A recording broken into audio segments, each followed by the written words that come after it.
Has he gone live, sir, so that we can start the program? You can start. He will go live. Okay. Thank you, sir. Sri Gurubhyo Namaha. Namaste to everyone. On behalf of Sri Kamakoti Bhakti Kendra, it is indeed my privilege and honor to introduce our special speaker of this morning, Sri P.R. Kannanji. He has an M.Tech degree in Civil and Structural Engineering from one of India's premier institutes, IIT Chennai, and PG diploma from Holland, and has worked in many reputed organizations in India and overseas, and has a keen interest in Sanatana Dharma. Editor of spiritual magazine Dilip, started at the instance of Sri Mahaswamiji of Kanchi, published from Mumbai. Sri Kannanji delivers discourses on various religious topics, conducted online lectures on Shankara Stotra Makaranda for 6 months, and is currently lecturing on the cultural history of Kashmir, including Raja Tarangini. He has also contributed articles to various reputed religious magazines.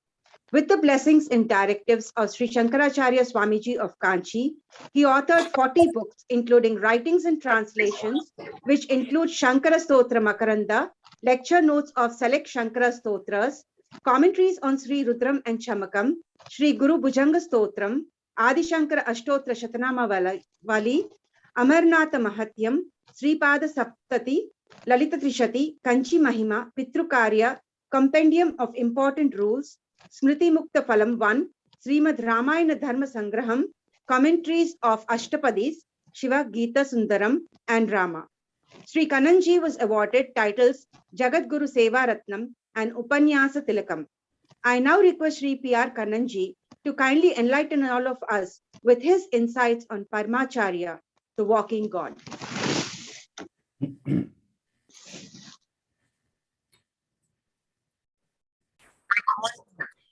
Smriti Purananam Alayam Karunalayam Namami Bhagavatpada Shankaram Lokashankaram Sadashivasamarambham Shankaracharya Madhyamam Asmadacharya Paryantam Bande Guru Paramparam. I am indebted to Kamakoti Bhakti Kendra for inviting me to speak on this very sacred, important occasion of Paramacharya Jayanti on Mahapariva and his graves. Now, recalling Adi Shankara at this stage is very important for all of us. Adi Shankara lived only for a short span of 32 years.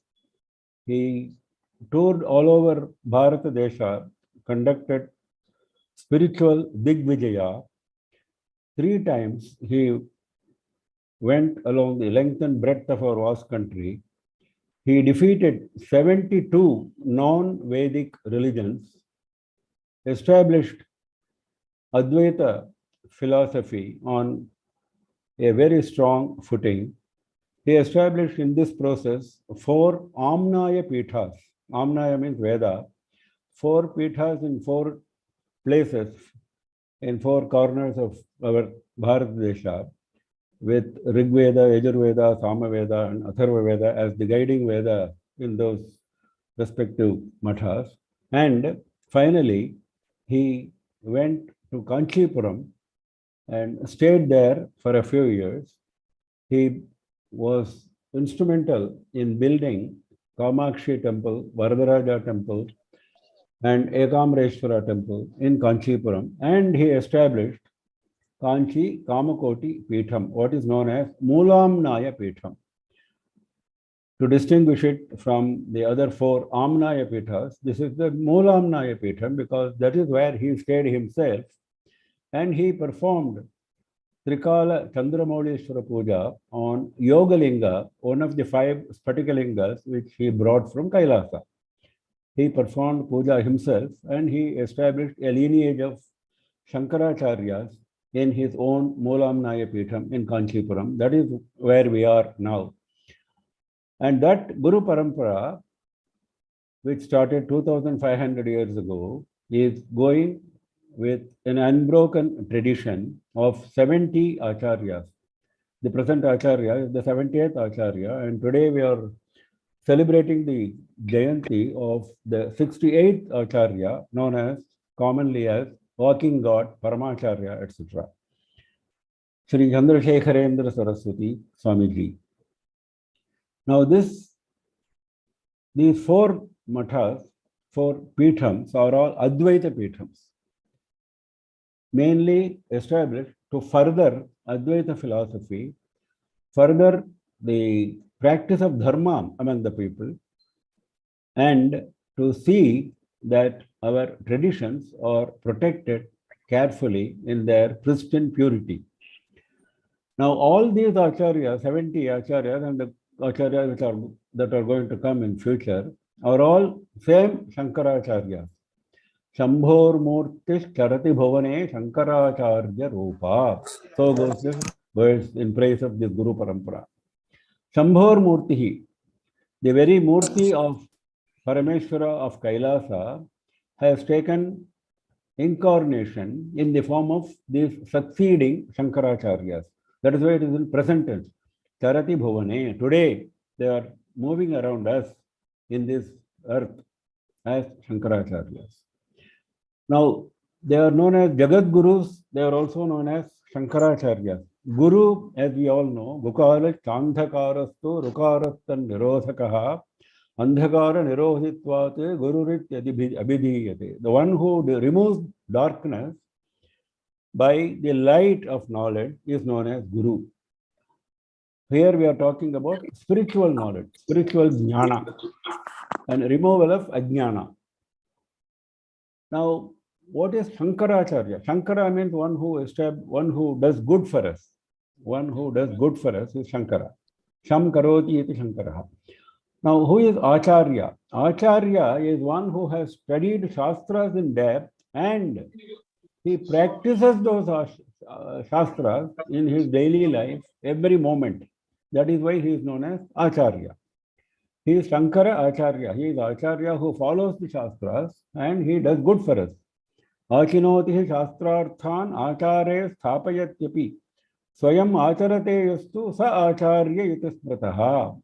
Swayam Acharate Yastu. He has to follow the practices to the letter and spirit. Then only he is known as Acharya.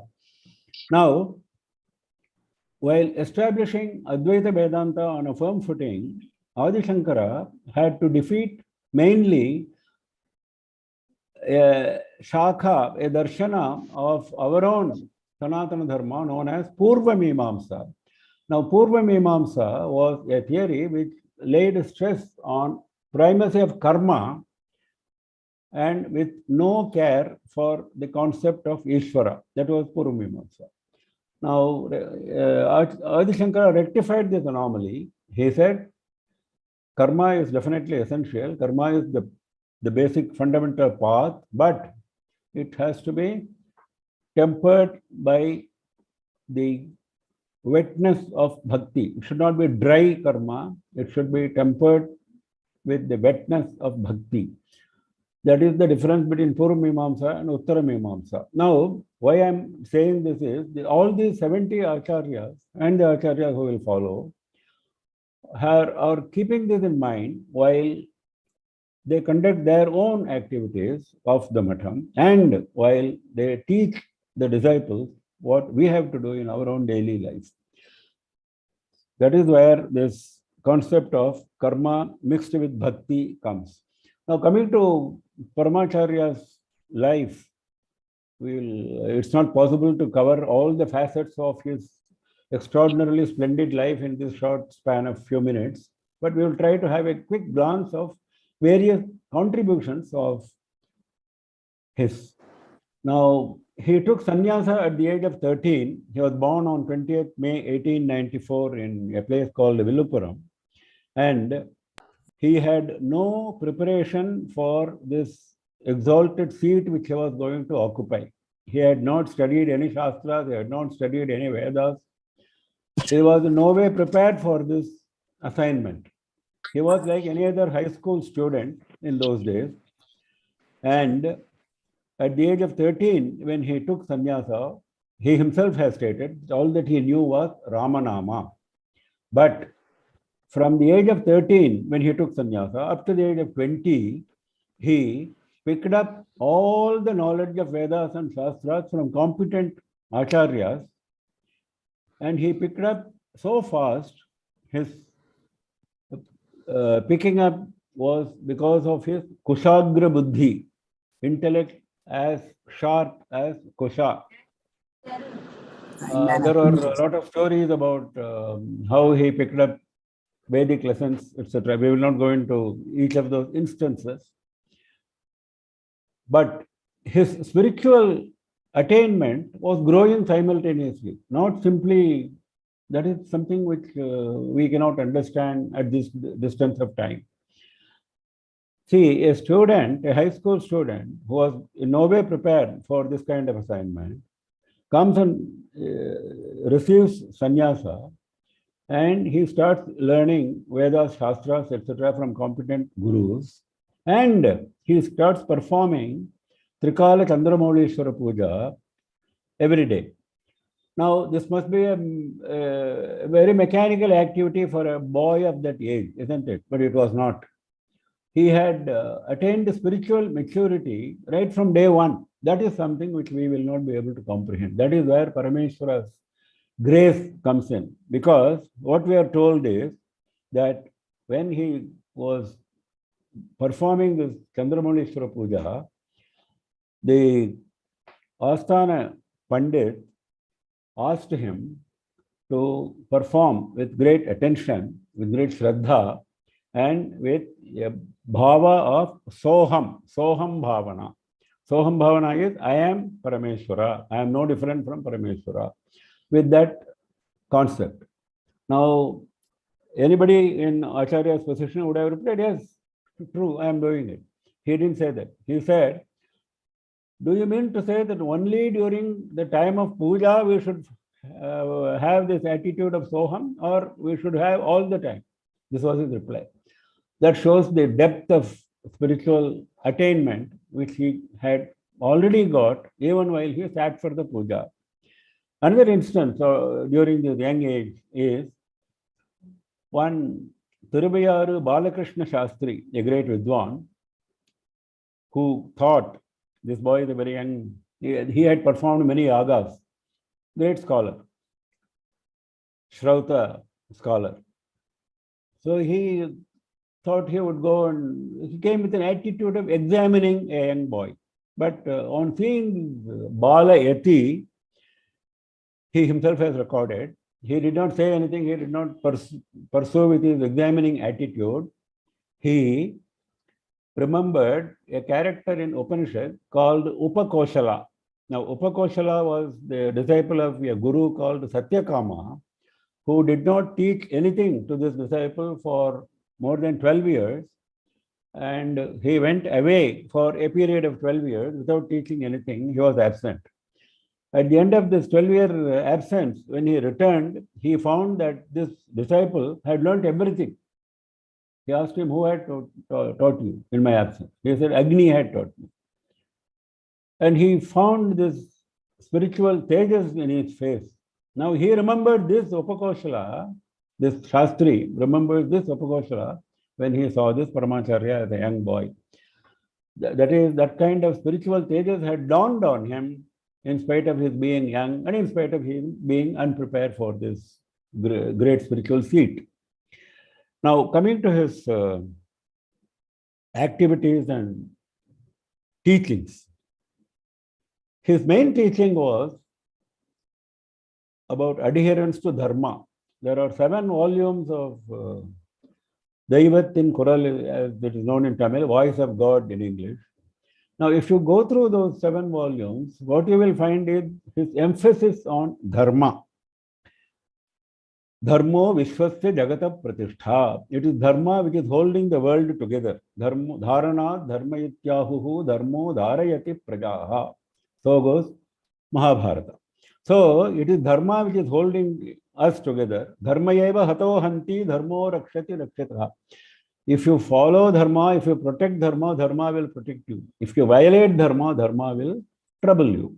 So this dharma, which is at the base of all our activities, all our attitudes was the one which led Paramacharya in all his personal activities as well as in all his teachings and setting examples. In all this, he stuck to dharma in letter and spirit, and he wanted us to imbibe that spirit. In this process, he emphasized the primacy of karma. That is why he said those who are qualified for doing Sandhya Vandanam should do Sandhya Vandanam without fail. You cannot deviate from your path of duty and say that I am equally religious, I am equally spiritual, I am equally devoted, I am doing Parayana of Vishnu Sahasranama, I am doing Parayana of Lalita Sahasranama without doing Sandhya Vandanam or without doing your Swadharma. Swadharma is dictated by Varna and Ashrama Dharma. Swadharma is not dictated by what many modern teachers misguide us. Swadharma is dictated only by Varna and Ashrama Dharma as stipulated in Vedas and Shastra. This is the teaching of Paramacharya. If you are celebrating his Jayanti, this is the basic teaching which we should imbibe, because this is one which is being distorted in many fora today. Now, while establishing primacy of karma as laid down in Dharma Shastras, you should do it with a sense of bhakti. Then only this, and you should offer this karma to Bhagavan as arpana. You should not claim the fruit of that karma. If you keep doing that, chitta shuddhi will happen. Mind will become pure. And this itself is puja. You don't have to do a separate puja if you cannot find time. All your time is spent in this basic religious activities, Swadharma activities, and maybe in Paropakara activities. Then there is no need for you to do puja. Vedo nityam adhiyatam taduditam karma swanushtiyatam. Tene ishasya vidhiyatam apachitihi. Tene ishasya apachitihi vidhiyatam.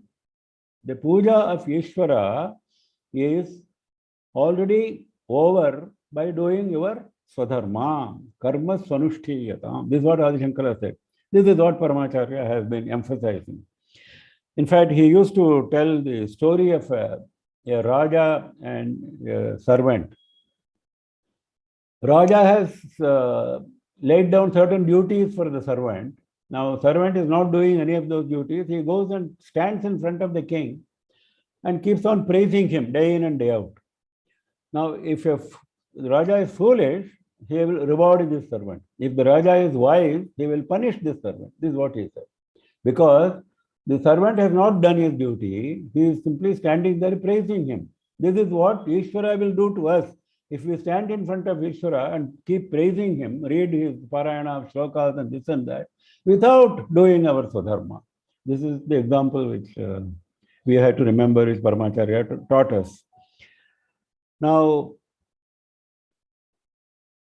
if you keep doing Swadharma, when the Chitta Shuddhi happens, Atma Gunas will develop. There are 8 Atma Gunas like Satya, Daya, etc. Now, these Atma Gunas will develop. And for Atma Gunas to develop, we have to be attentive. So, in other words, not only we have to keep doing our karma, we have to be attentive in developing Atma Gunas. The two have to go simultaneously.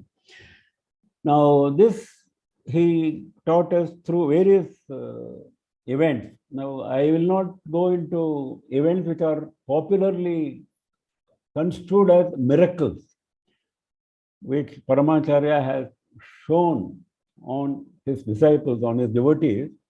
Out of sheer compassion, they are being termed as miracles. Now, we are not interested in seeing Paramacharya as a miracle monger. That's a very wrong perception.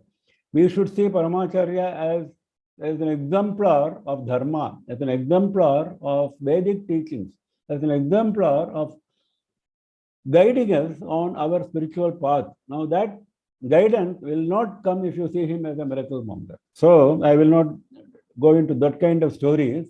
I will confine myself to stories which will teach us Dharma. Now, he taught Satyam, truth. One of his disciples, he found, his devotees. He was traveling to Kanchipuram on a railway pass, which was meant only for official use. He found it out in his own way. And he asked him, show me your railway pass. He showed it. Then he found that the railway pass had been misused for a visit to Kanchipuram for darshan. He said, don't do it hereafter. This is how truth has to be taught. This is how truth has to be practiced. Truth is not simply confined to speech, it is confined to action. That is how he showed us this. Another example of truth. One Chettiar had come to Kanchipuram and had donated Mangalas Thirumangalyam, the symbol of married woman, which is given at the time of marriage to the girl. Now he had prepared it out of gold and maybe 100 or so of these Thirumangalyams he handed over to Acharya. Now one of these was given by Acharya to a girl's party who had visited him the next day. And the girls' party took it home, and then when they checked, they found that it was not pure gold. They came back and informed Acharya, of course, in a very respectful, in a very diffident manner. But Acharya took it seriously. He stood on the top of a bench and he said, this is what has happened. I am guilty of untruth. He took the guilt of untruth on himself. And then he, by openly admitting in front of the large public group, he said that whatever dosha has accrued to me, I am now divesting it. See, look at the attitude. He could have handled it in an entirely different manner. He didn't. That's what any of us would have done. Okay, it's all right. You give another one to her. He didn't do that. He gave another new one to the party. That's a byproduct. That's the incidental. But what he did was to announce his dosha to the public. He took the fault on himself. Now, another facet of his personality was simplicity. He taught us that our life should be absolutely as simple as possible. No unnecessary expenditure of even one paisa on our personal ends. He was very clear on that. He said you should not take coffee, you should not buy silk saris, etc., etc. You should not celebrate Upanayanam, Vivaham, etc. with all fanfare. No need. He taught us. And he showed it by example. The Matham had a tradition of traveling in palanquin, the Acharya traveling in palanquin with a retinue of elephants, horses, camels, etc. Now, with a Raja Chhatra on his head and all with all royal paraphernalia. It was all part of the system granted by tradition for generations of Acharyas. But he discarded all of that for the sake of simplicity, for the sake of setting an example, not because it is wrong. It is not wrong. There was nothing wrong with that. After all, this is granted by tradition, granted by Shastra. But he wanted to set an example to ignorant people like us. So he discarded all of that. And we know how he was traveling barefooted, long padayatras, without any of these paraphernalia. Now, another teaching, important teaching, is control of anger. That is something which is required for all of us incessantly. Now, one way he taught us how to control anger is when you are about to get into a bout of anger, think of your own faults. You get angry because of somebody else's fault, as if you are totally free from faults. At the same time, you think of your own faults that will completely erase your anger. The same attitude he showed in a different context. He said, now we all start teaching others, do this, don't do this, don't do that. And we think we are sitting on a high moral pedestal and we think we have not committed any sins. But if you sit in isolation and think of all the sins that you have committed yourself, you will come to know that Bhagavan has been extraordinarily compassionate in giving us food 3 times a day. We are not eligible to get 3 times food a day. Our sins do not permit us to have this luxury. But Bhagavan has been so compassionate. But that is the case of Bhagavan's compassion towards us. What should be our attitude towards others? So the concept of compassion, concept of daya, he taught us not only through words, but also through various instances in his own personal life.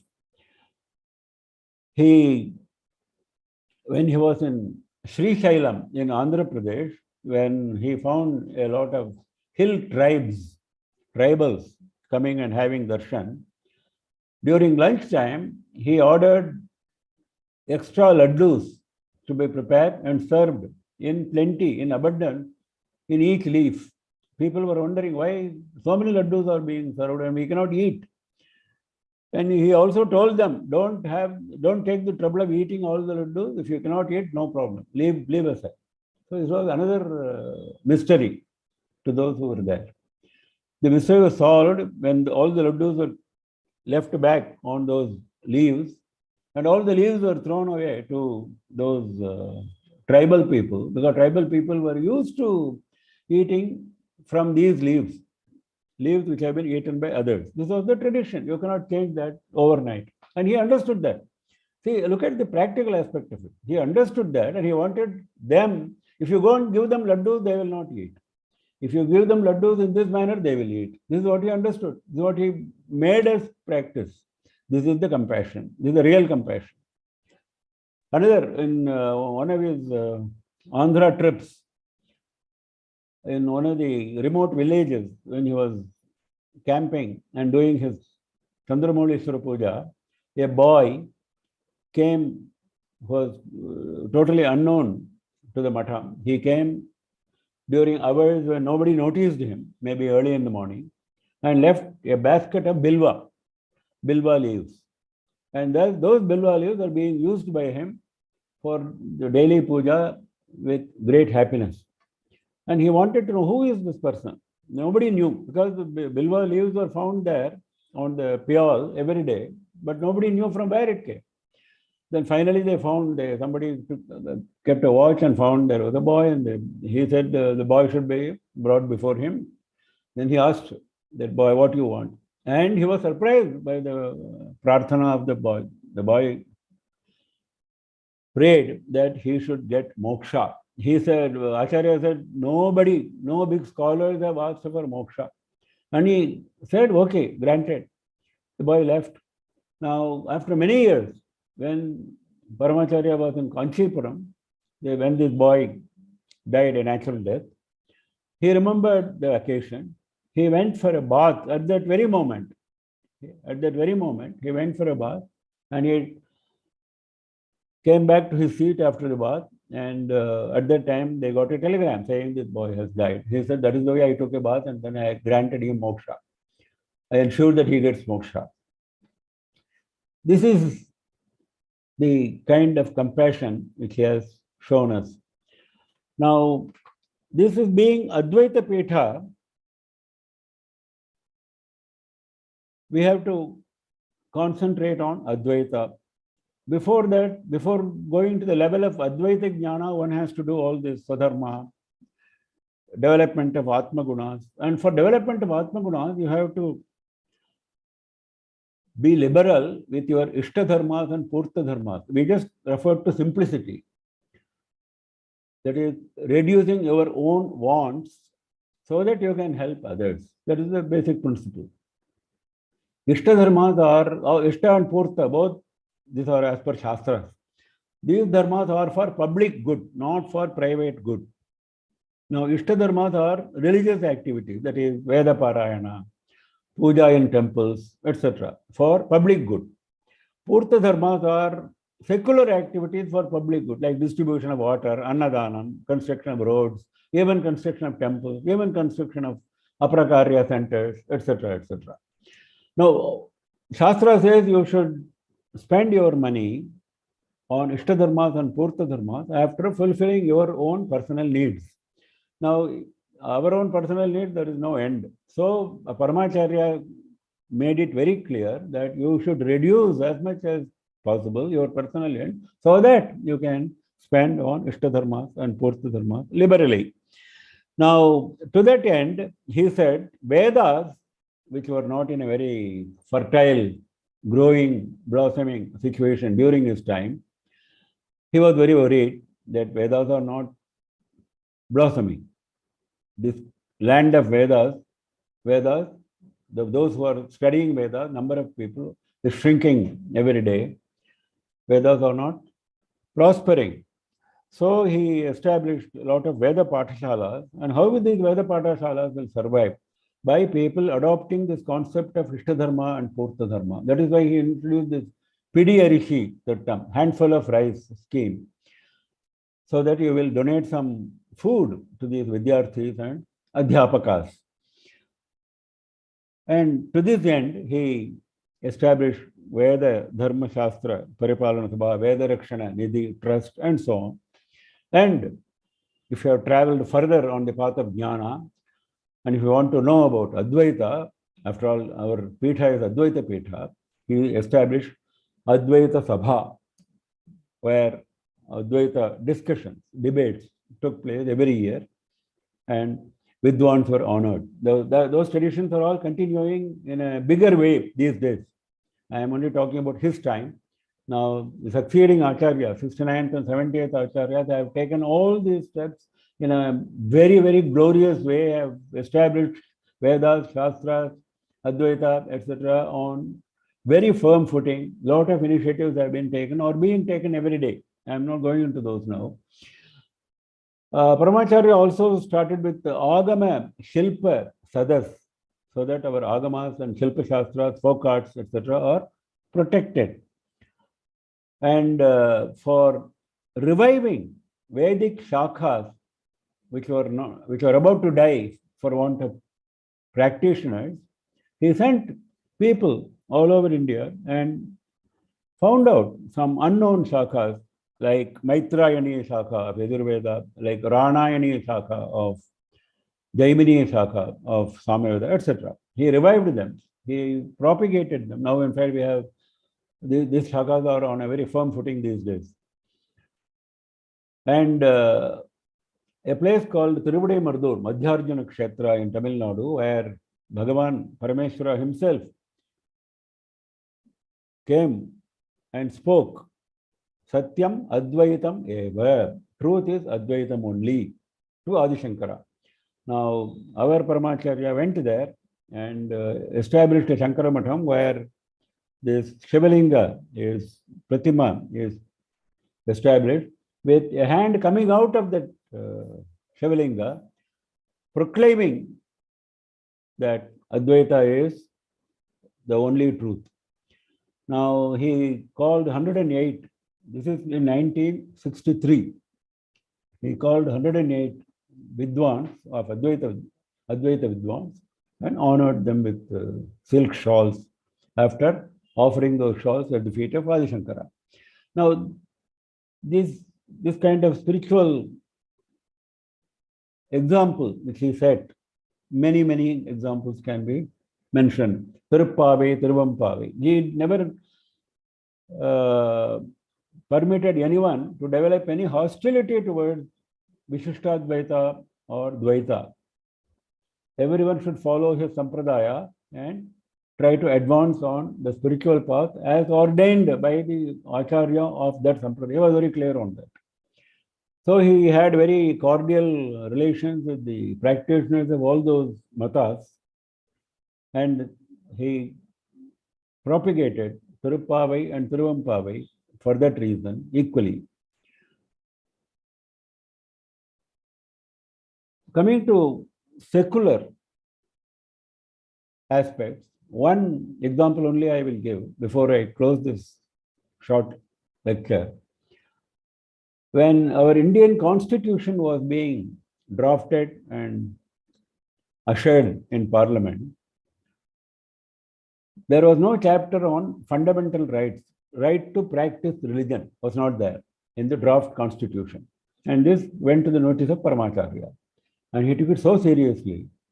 And he got it drafted, sent it to Delhi, and by his sheer tapobalam, power of tapas, power of penance, he got this chapter included in the constitution. Now, today we are enjoying the right to practice religion, unfettered right.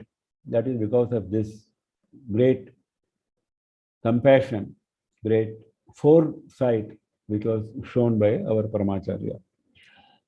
Now, he has set the path. It is for us to follow the path. The path is being brightly lit by the succeeding Acharya, the 69th Acharya, the 70th Acharya.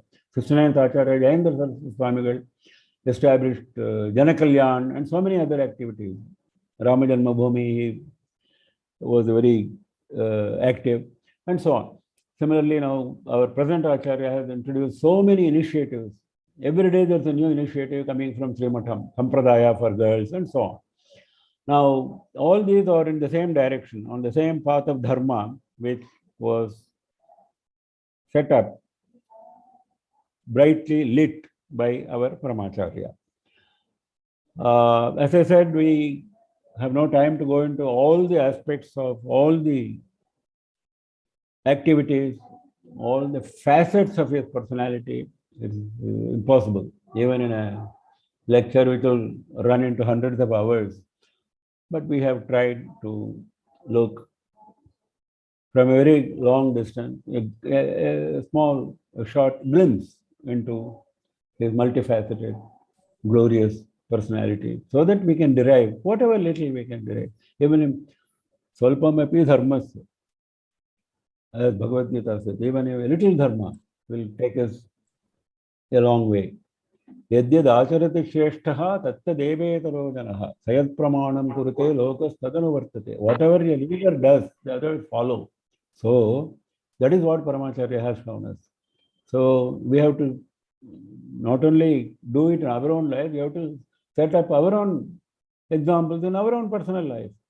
We are all leading a family, we are all leading a group, we are leading something or the other. So everywhere we should keep this in mind. That is what Paramacharya has taught us. Never leave Dharma. So with this message, I think I have taken more time than was allotted to me. I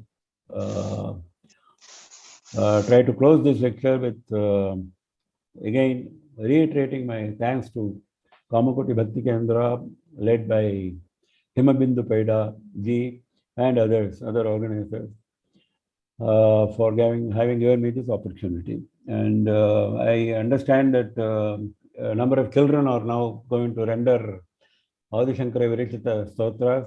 I am eager to listen to them, as all of you are. Thank you very much. Namah Parvati Pataye Har Har Mahadeva Sarvatra Govinda Nama Sankirtanam Govinda Govinda Shri Jagadambikaye Jaya Jaya. Thank you, Kannan sir, on speaking and sharing the wonderful information about Paramacharya Swami Varu. You have nicely told us how truth should be confined to speech and how he practiced, and he showed us by practicing simplicity himself and how to control our anger and how to show compassion. Now we move on to the next segment of our program, which is chanting of Adi Shankaracharya Stotrams. Though the majority of his works concentrate on Advaita, he equally pitches on Bhakti, since he believed that Bhakti was a very essential step for Chitta Suddhi, without which self-realization was not possible.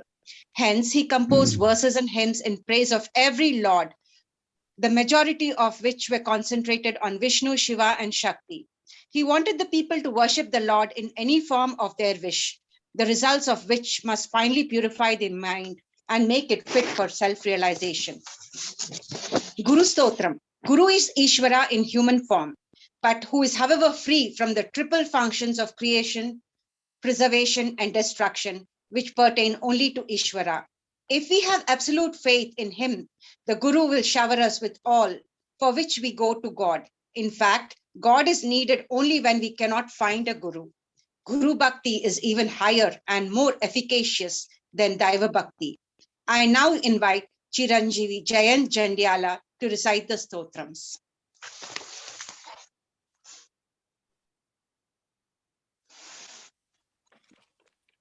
Guru Brahma, Guru Vishnu, Guru Deva Maheshwaraha, Guru Sakshat Parabrahma, Tasmai Shri Gurave Namaha.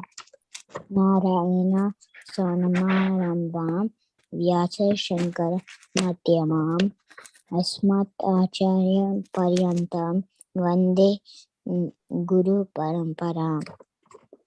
Shruti Smriti Purananam Alayam Karunalayam Namami Bhagavat Padam Shankaram Loka Shankaram Apara Karuna Sindhum. We look a little.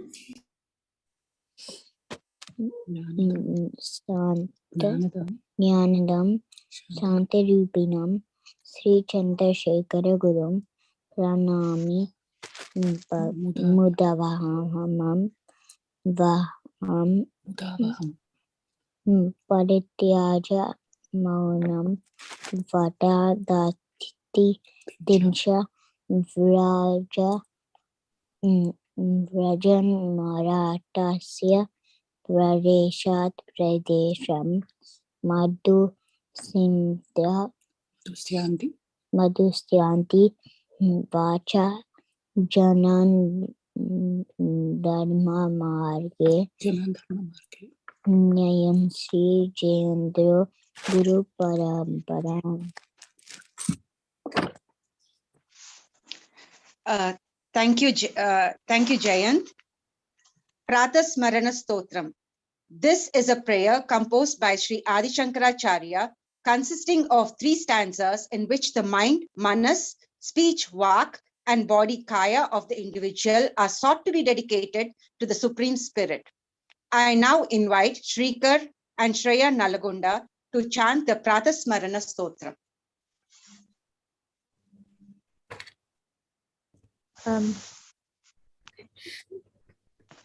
Pratasmarami hridi samsprahadaatmatattvam Satchit sukham paramaham sagatim turiyam Yat swapna jagara sushiptimavaiti nityam Tad brahma nishkalamaham acha bhuta sankha Pratirvijami manasa vachasa magamyam vacho vibhanti nikhila yadanugrahena yaneti neti vachanai nigama vocham stam deva deva majamachyutamarugyam Pratirnamami tamasa paramarkavarnam purnam sanatana padam purushato Makyam yasmin nidam jagadayesha mayesha murtau rajavam bhujanga maiva pratibhasitam vai shlokatrayamidam punyam lokatraya vibhushanam pratah kale patedyastu sagachet paramam padam. Thank you, Shrikar and Shreya. The next stotram is Ganesha Pancharatnam. Pancharatnam means 5 jewels. The meaning of this stotra clearly explains the qualities and nature of God Ganesha, along with the benefits of praying to him. I now invite Sweta and Karthik to chant Ganesha Pancharatnam.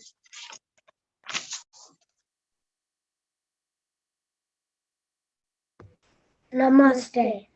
Mudakarata-modakam sada vimukti sadakam kaladaravetam sekam vilasilokarakshakam anayakaikanayakam vinashide pataityakam nitashubhashurashakam namami tam vinayakam.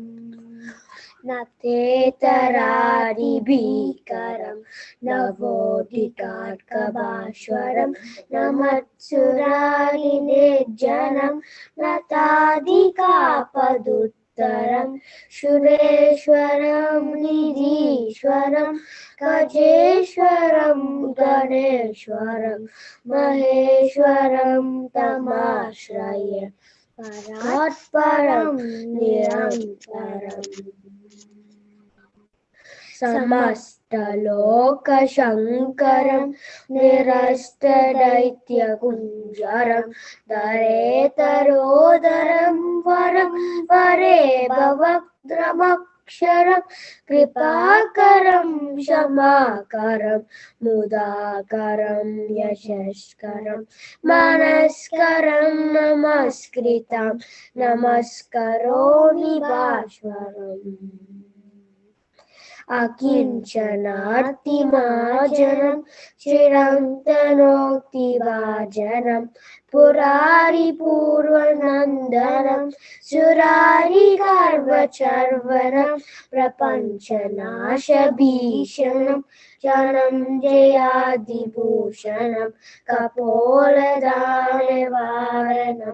भजे पुराणवारणम् नितान्तकान्तदन्तकान्तिमन्तकान्तकात्मजम् अचिन्त्यरूपमन्तहीनमन्तराय कृन्तरं हृदन्तरे निरन्तरं वसन्तमेव योगिनं तमेकदन्तमेव तं विचिन्तयामि सन्ततम् Mahaganesh पञ्चरत्नमादरेण योन्वहं प्रजल्पति प्रभातके उदिश्वरे गणेश्वरं हरोगतामदोषतं सुसाहितीं सुपुत्रतं समाहितायुरष्टभूतिमभ्युपैति सोचिरात्ते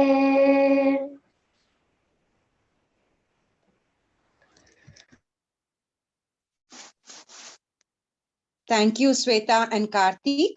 Our next stotram is Sharda Bhujangam. The octave to Sharda is written in a meter with snake-like movement. Sharda is the goddess of the temple town of Sringeri and is an incarnation of goddess Saraswati. Adi Shankara has established one of his mats in this town, which is on the shores of river Tunga. I now invite Chiranjeevi Karthik and Kumari Kirtana Panchavati to chant Sharda Bhujangam. ओम श्री गुरुभ्यो नमः श्री गणेशाय नमः श्री सरस्वत्यै नमः भजे शारदाम्बाम् अजस्रं मदम्बाम् भजे शारदाम्बाम् अजस्रं मदम्बाम् भजे शारदाम्बाम् अजस्रं मदम्बाम् भजे शारदाम्बामजस्रं मदम्बाम् सुभक्षोजकुम्भां सुधापूर्णकुम्भां प्रसादावलम्बां प्रपुण्यावलम्बाम् सदा सेन्दुबिम्बां सदा नोष्टबिम्बं भजे शारदाम्बामजस्रं मदम्बाम् भजे शारदाम्बाम् अजस्रं मदम्बाम् भजे शारदाम्बाम् अजस्रं मदम्बाम् भजे शारदाम्बाम् अजस्रं मदम्बाम् भजे शारदाम्बाम् अजस्रं मदम्बाम् कटाक्षे दयाद्रां करिज्ञानमुद्रां कलाभिर्विनिद्रां कलापै सुभद्रां पुरस्त्रीं विनिद्रां पुरस्तुं भद्रां भजे शारदां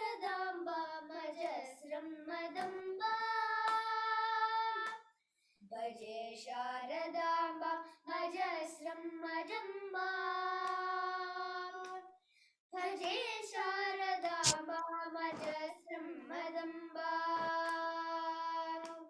भजे शारदाम्बाम् अजस्रं मदम्बा भजे शारदाम्बाम् अजस्रं मदम्बा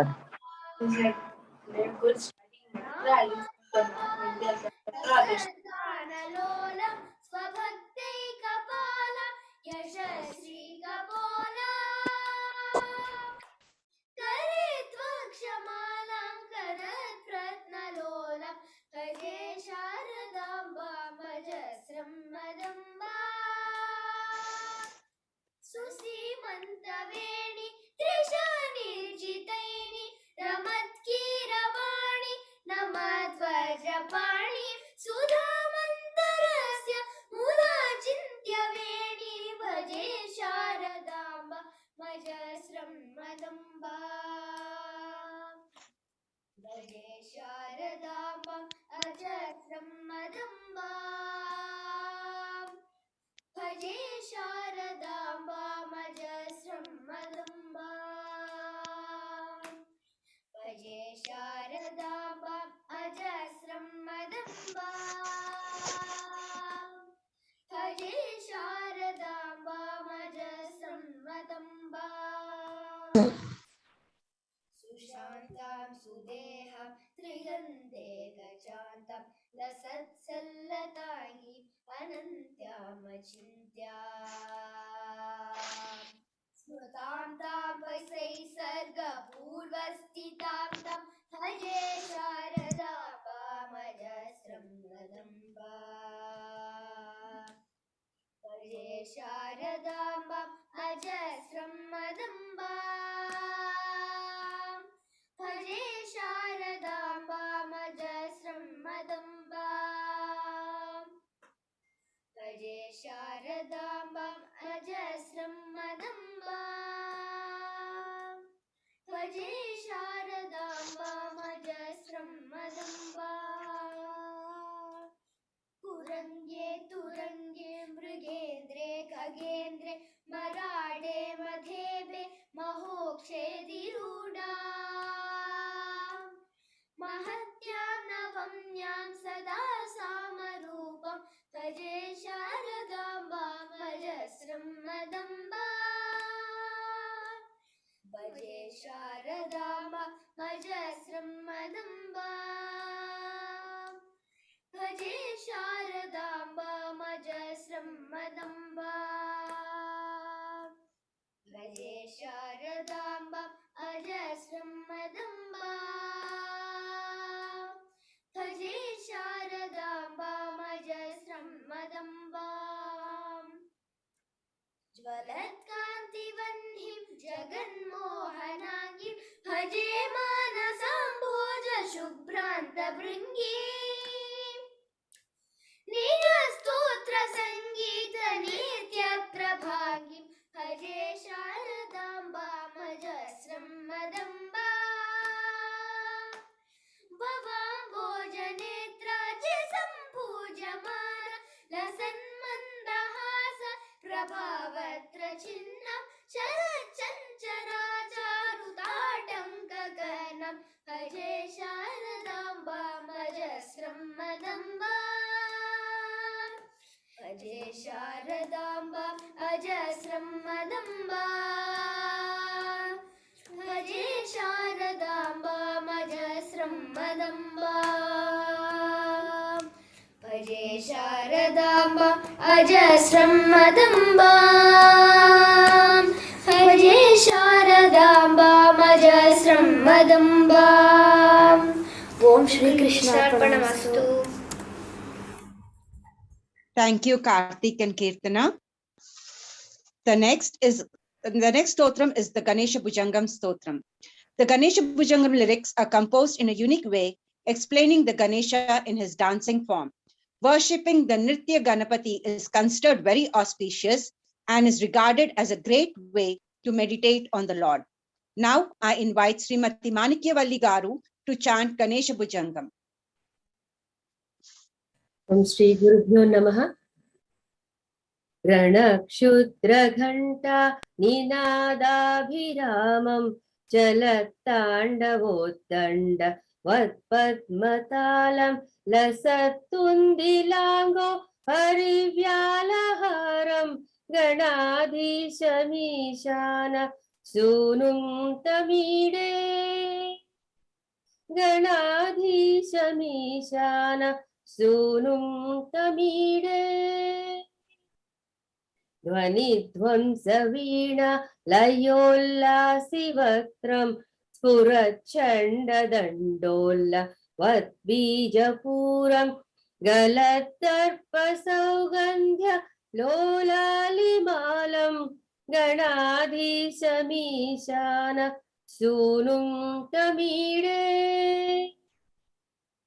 प्रकाशजक्पारक्त रत्नप्रसून प्रवाल प्रभात ऋणज्योतिरेकं प्रलम्बोदरं वक्त्रतुण्डैकदन्तं गणाधीशमीशान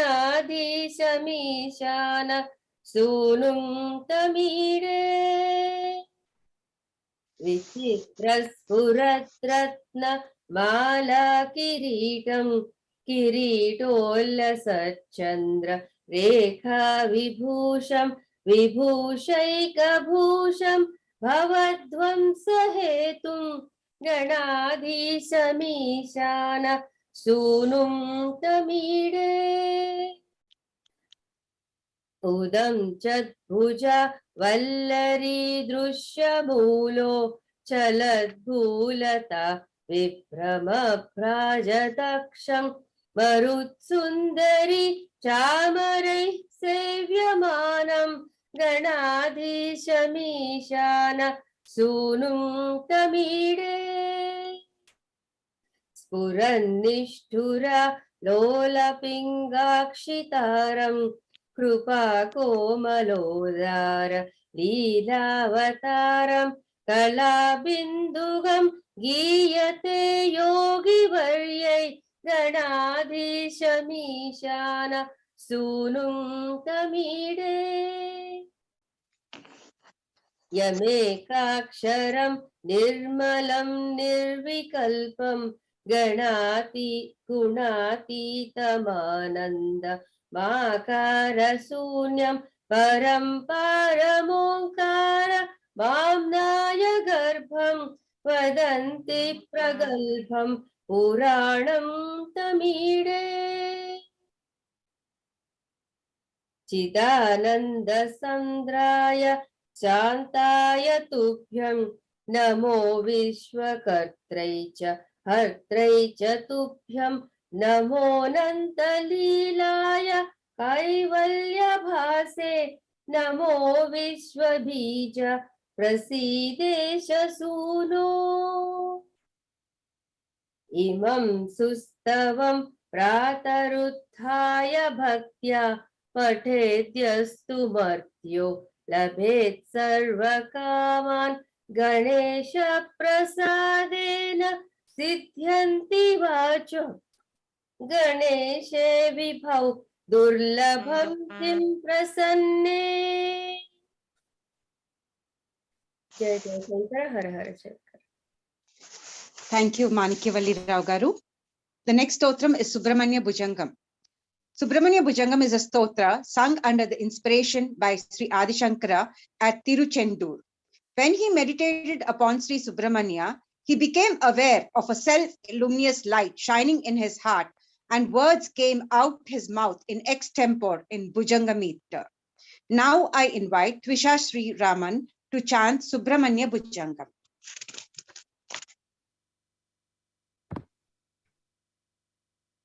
Sada balarupapi vignadihantri mahadantri vaktapi panchasya manya vidhindradi Ganesha-bhidame vidattam shriyam kopi kalyanamurti na janami shabdam na janami chartham na janami patyam na janami katyam chideka sharasya hrididyotameme mukhanis saranti irishvapi chitram. मयूराधिरूढं महावाक्यगूढं मनोहारिदेहं महच्चित्तगेहं महीदेवदेवं महावेदभावं महादेवबालं भजे लोकपालम् यदा सन्निधानं गता मानवामे भवाम्भोधिपारं गतास्ते तदैव इति व्यञ्जयन् सिन्धुतीरे य आस्ते तमीडे पवित्रं पराशक्तिपुत्रं यदाब्धे तरङ्गालयं यान्ति तुङ्गा तथैवापदः सन्निधौ सेवतां मे इति वोर्मिपङ्क्तिर्नना दर्शयन्तं सदा भावये हृत्सरोजे कुहन्तं गिरौ मन्निवासे नराये धिरूढा तदा पर्वते राजते धिरूढा इतीव ब्रुवन् गन्धशौलाधिरूढ स देवो मुदे मे सदा षण्मुखोऽस्तु महाम्भोधितीरे महापापचोरे मुनीन्द्रानुकूले सुगन्धाख्यशैले गुहायां वसन्तं स्वभासा लसन्तं जनार्तिं हरन्तं श्रयामो गुहन्तम् लसत्स्वर्णगेहे नृणां कामदोहे सुमस्तोमचन्नमाणिक्यमञ्चे समुद्यस्सहस्रार्कतुल्यप्रकाशं सदा भावये कार्तिकेयं सुरेशम् रणध्वंसके मञ्जुलेत्यन्तशोणे मनोहारि लावण्यपीयूषपूर्णे मनःषट्पदो मे भव क्लेशसप्त सदा मोदतां स्कन्दते पादपद्मे सुवर्णाभिदिव्याम्बरै भासमाना वनत्किङ्किणी मेखला शोभमाना लसत्तेम पत्तेन विद्योत्तमाना कटिं भावये स्कन्दते दीप्यमाना पुलिन्देशणकन्यका भोगतुङ्ग स्तनालिङ्गान सक्तकाश्मीररागं नमस्याम्यहं तारकारे तवोर स्वभक्तावने सर्वदा सानुरागम् विधौ क्लुप्तदण्डान् स्वलीलादृदाण्डान् निरस्तेम शुण्डान् द्विषत्कालदण्डान् हतेन्द्रीषण्डान् जगत्प्राणशण्डान् सदा ते प्रचण्डान् श्रये बाहुदण्डान् सदा शारदा षण्मृगाङ्गा यदि स्युः समुद्यन्त एव स्थिता श्वेतसमन्तात् सदा पूर्णबिम्बा कलङ्कैश्वहीना तदा त्वन्मुखानां ब्रुवे स्कन्दं साम्यम् पुरन्मन्दहासै सहंसानि चञ्च भृङ्गसङ्घोज्ज्वलानि सुधास्यन्दिबिम्बाधराणि शसूनो तवालोकये षण्मुखाम्भोरुहानि विशालेषु कर्णान्तदीर्घेष्वजस्रं दयास्यन्दिषु द्वादशस्तीक्ष्णेषु मयीषत्कटाक्ष सत्कृपातीतश्वेत भवेत्ये दयाशीलकानामहानि सुताङ्कोद्भवो मेसि जीवेति श्रद्धा जपन्मन्त्रमीशो मुदा जिघ्रते यान् जगद्भारभृत्यो जगन्नाथतेभ्यः किरीटोज्ज्वलेभ्यो नमो मस्तकेभ्यः स्फुरद्रत्ने रत्नकेयूरहाराभिराम शलत्कुण्डलश्रील गण्डभागः कटोपीतवासा करे चारुशक्ति पुरस्तान् ममास्तां पुरारेस्तनूज इहायाहि वत्सेति हस्तान् प्रसार्या ह्यवत्यादरा शङ्करे मातुरङ्गात् समुत्पत्यतातं श्रयन्तं कुमारं हराश्रीलशिष्टागात्रं भजे बालमूर्तिं कुमारेश सूने गृह स्कन्दमिसेना पते शक्तिपाणे मयूराधिरूढ पुलिन्दात्मजा कान्तभक्तार्तिहारिन् प्रभोतारकारे सदा रक्षमात्वम् प्रशान्तेन्द्रिया नष्टसंज्ञे विचेष्टे कफोद्गारि वक्त्रे भयोत्कम्पि गात्रे प्रयाणोन्मुखे मह्यनाथे तदानीं धृतं मे दयालो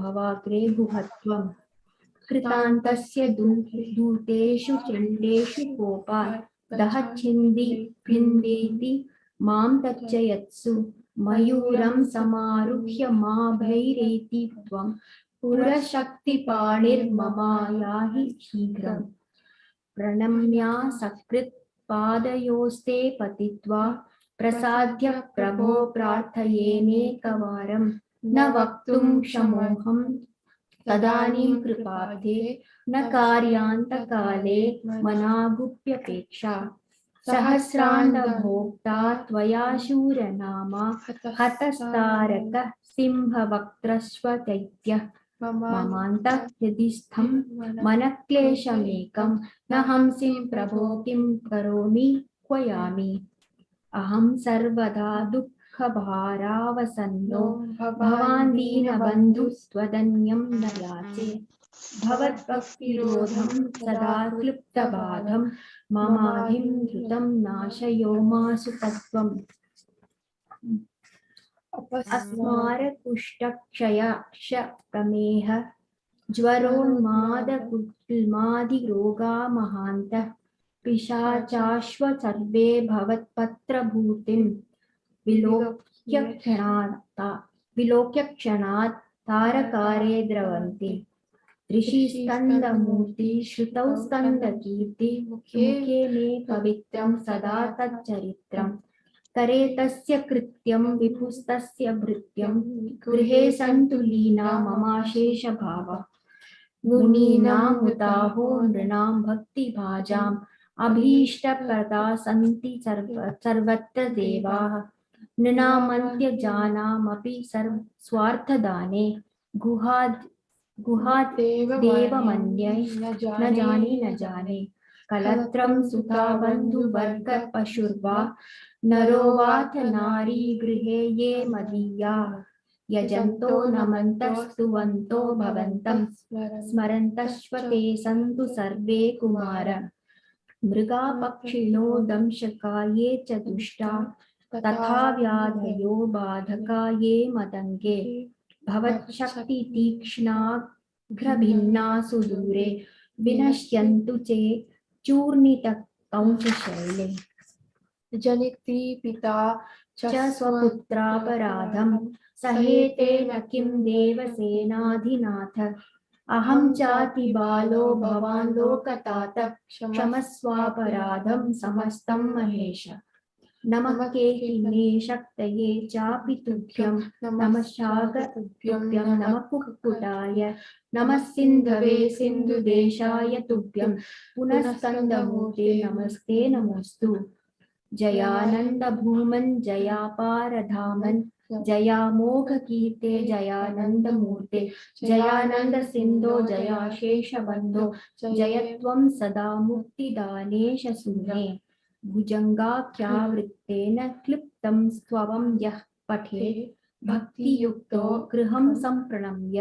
सपुत्रान् कलत्रं धनं दीर्घमायुः लभेत् स्कन्दसायुज्यमन्ते नरः सः। Shri Krishna. Thank you, Twisha and Srimati Sri Raman. The next one is Mahalakshmi Ashtakam. Mahalakshmi Ashtakam is a great stotram composed by the head of Devas, Lord Indra, to praise Devi Mahalakshmi. This stotra is present in Padma Purana and contains 8 stanzas. The lyrics explain the divine nature of goddess Mahalakshmi. I invite Hitesh and Avinash to chant Mahalakshmi Ashtakam.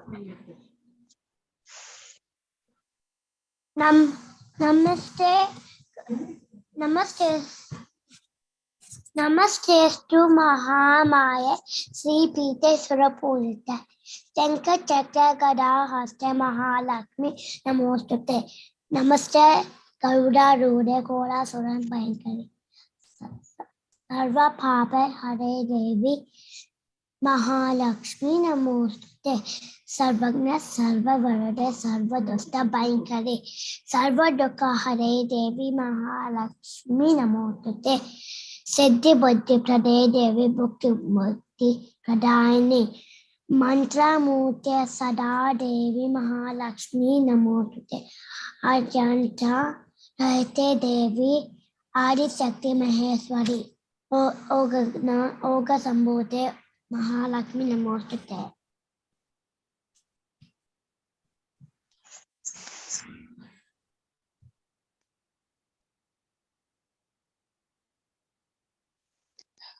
Hitesh. Hitesh, next is your turn. Hitesh. Hitesh.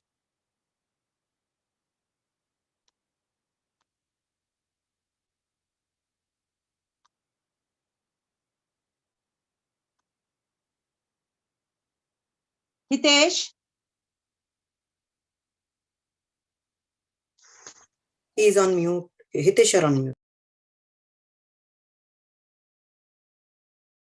I think something is wrong with his connection. He seems frozen there.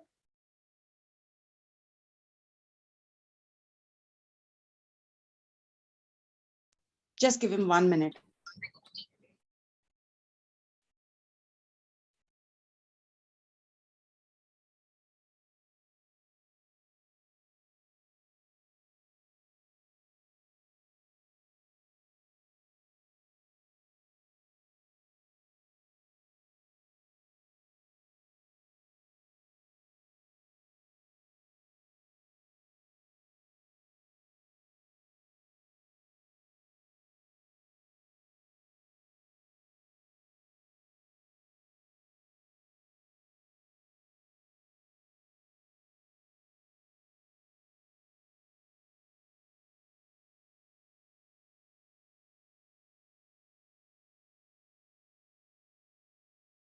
There's some connection problem. He's just logging in. 1 minute.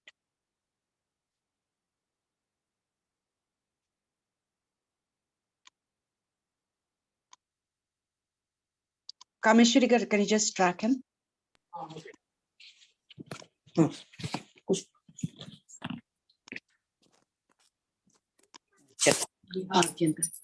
Ajanta Reddy Devi Adi Shakti Maheshwari Yoga Yoga Sambhute Mahalakshmi Namostute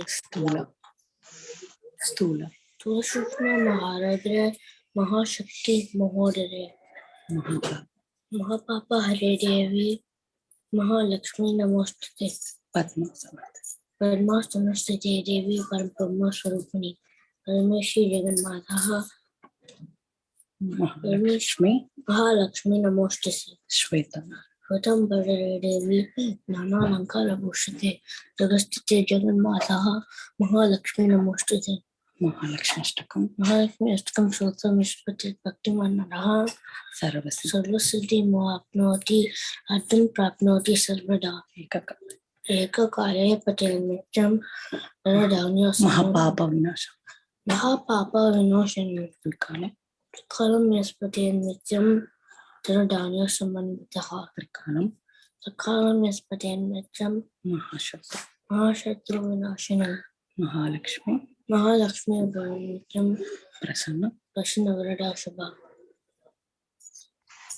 Thank you, Avinash and Hitesh. The next stotram is Kankadara stotram.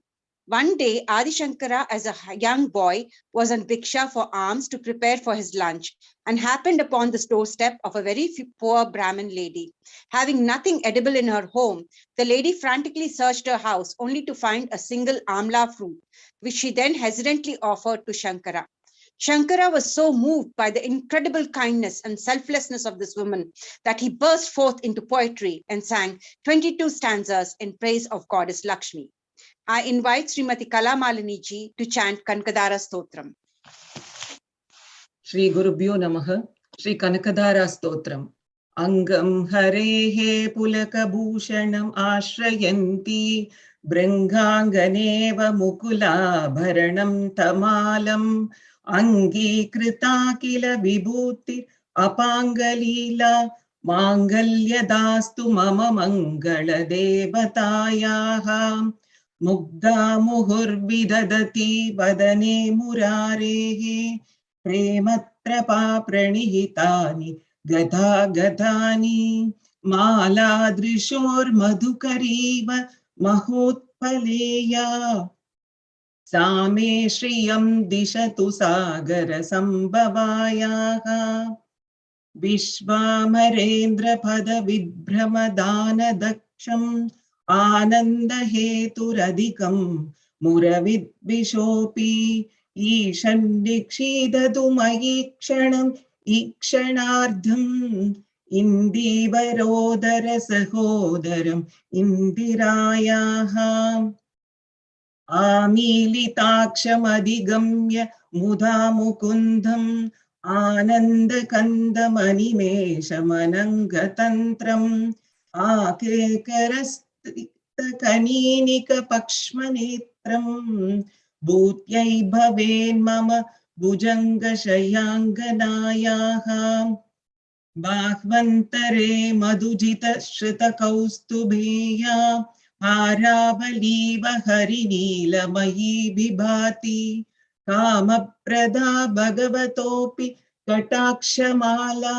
कल्याणमावहतु मे कमलालयायाः कालाम्बुदाललितोरसि कैटभारेः धाराधरे स्फुरति या तडितङ्गनेव मातुः समस्तजगतां महनीयमूर्तिः भद्राणि मे दिशतु भार्गव नन्दनायाः प्राप्तं पदं प्रथमतः किल यत् प्रभावान् माङ्गल्यभाजि मधुमातिनि मन्मतेन मय्यापते ददिहमन्तरम् ईक्षणार्थं पन्दालसं च मकरालय कन्यकायाः दद्यादयानुपवनो द्रविणाम्बुधाराम् अस्मिन्न किञ्चन विहङ्गसिषौ विषण्णे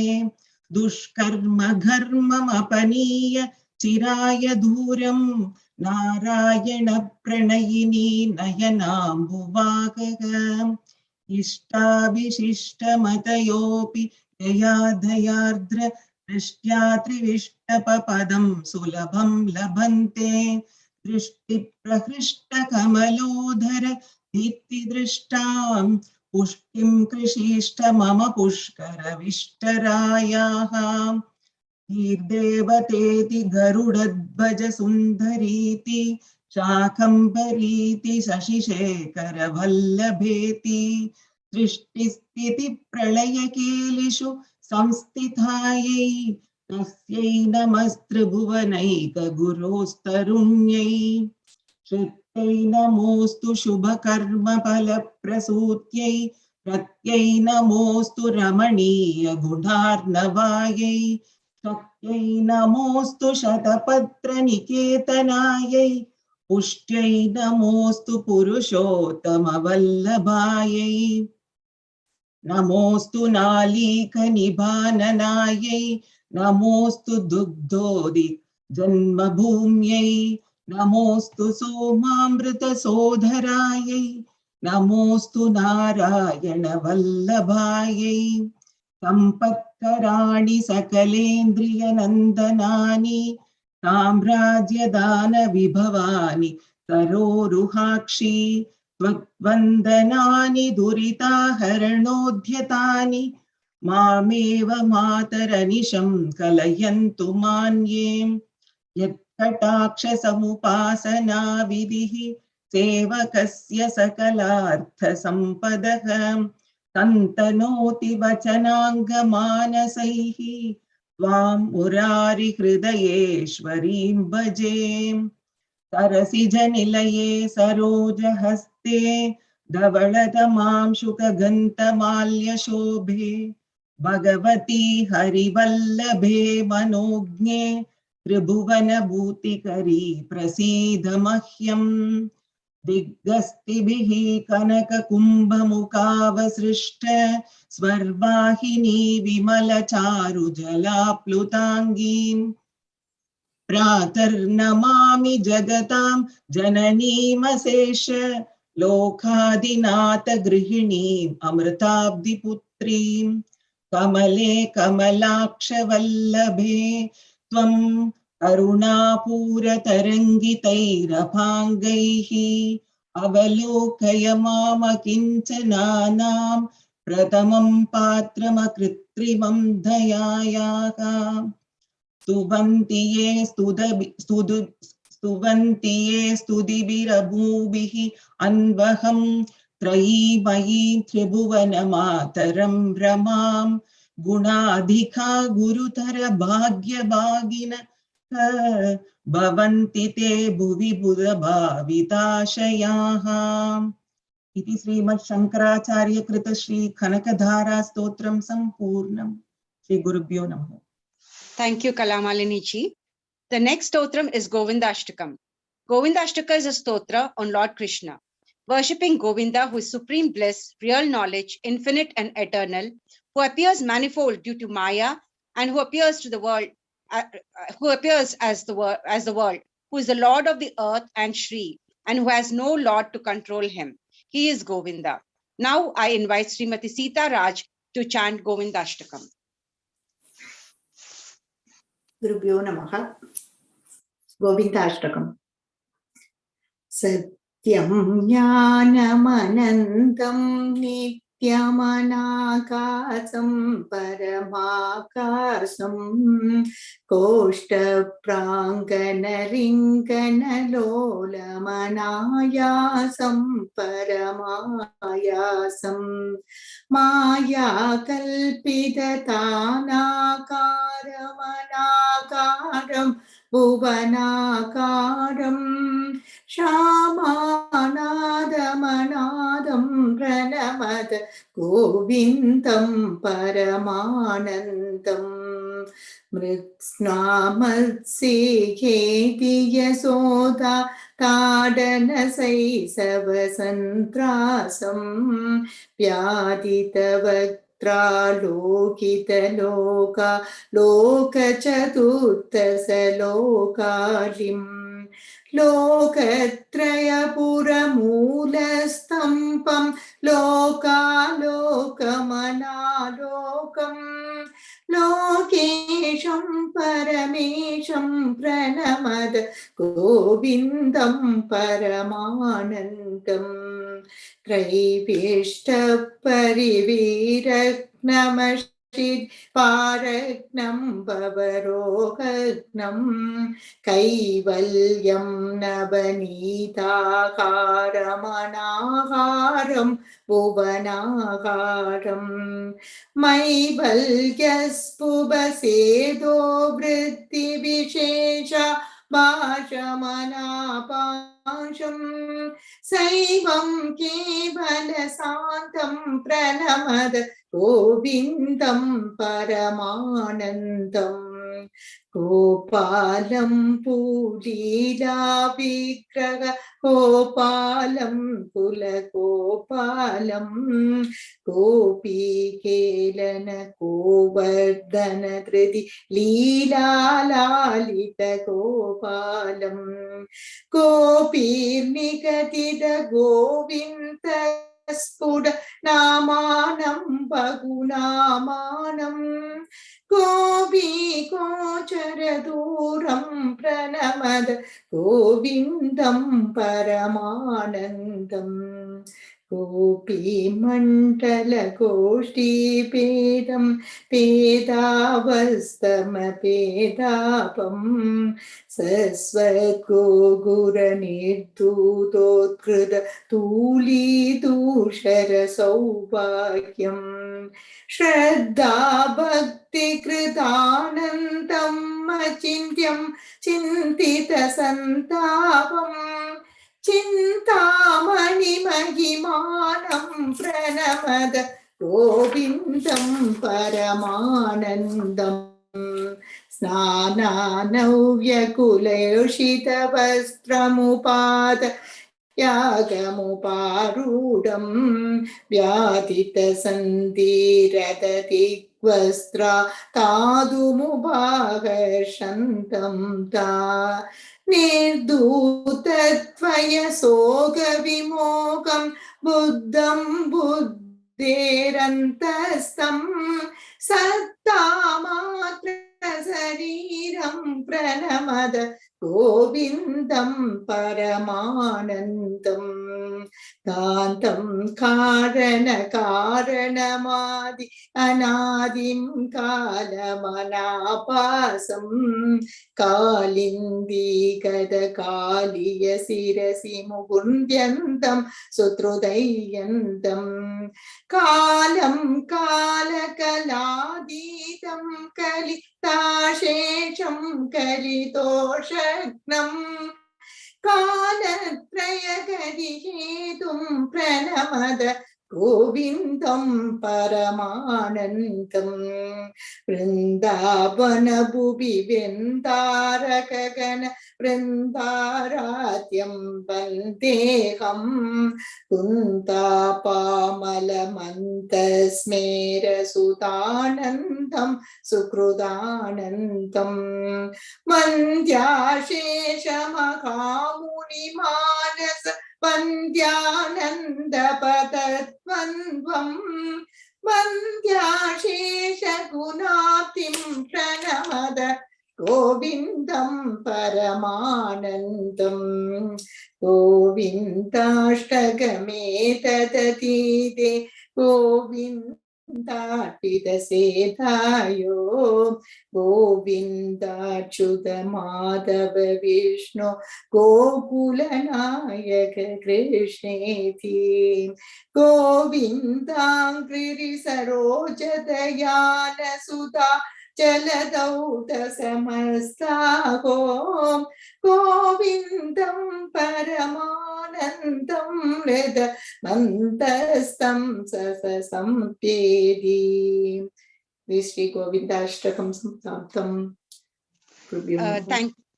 Thank you, Sita ji. The next is Achyutashtakam. Achyutashtakam is a simple yet wonderful hymn of 8 stanzas comprising the names of Lord Vishnu, with main emphasis on his incarnations Rama and Krishna. Acharya Shankara Bhagavad Pada compiles a collection of names of Lord Vishnu containing a deep meaning in them and remind us of the great pastimes of the Lord narrated in the Puranas. I invite Jayendra Nagaganapati Paida to chant Achyutashtakam. Namaste. Achyutam Keshavam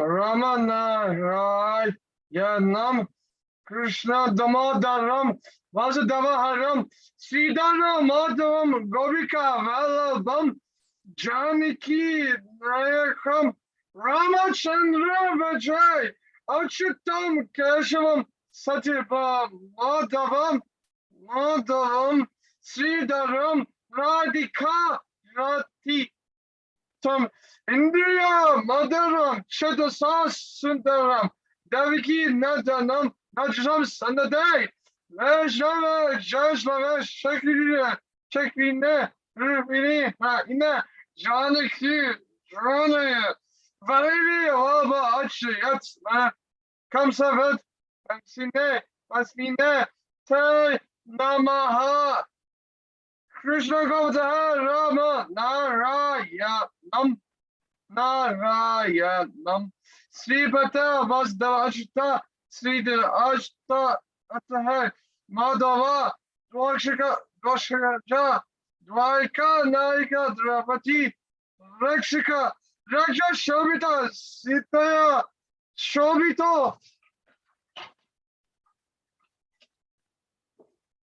Janakarani Puyata Karnaha Lakshman Navida Vana Raisel Augusta Sabushtu Raghava Potam Danuka Rastaka Nishagrid Dvaja Kesh Kamsavat Vamshika Vatakaha Podra Kobaka Soja Kala Vala Go Ka Potamam Savada Britidiot Yatavat Paspada Basil Padavat Prasad Vikram Vanaya Malasham Dostom Padret Royam Bhajakshan, Bhajay, Kuchita Kutala, Rajama, Rajama, Sat, Katalam, Kandayo, Hara, Hara, K, Yurakaram, Kanjara, Rajaram, Kikirish, Majalam, Shamalam, Taj, Ajash to Yamata, this, that, Tam, Ramada, Bet Yam, Pashash Puram, Vedara, Sindar Kadavisham, Bagra, Nisava, Jaria, Jaita Sat Varam.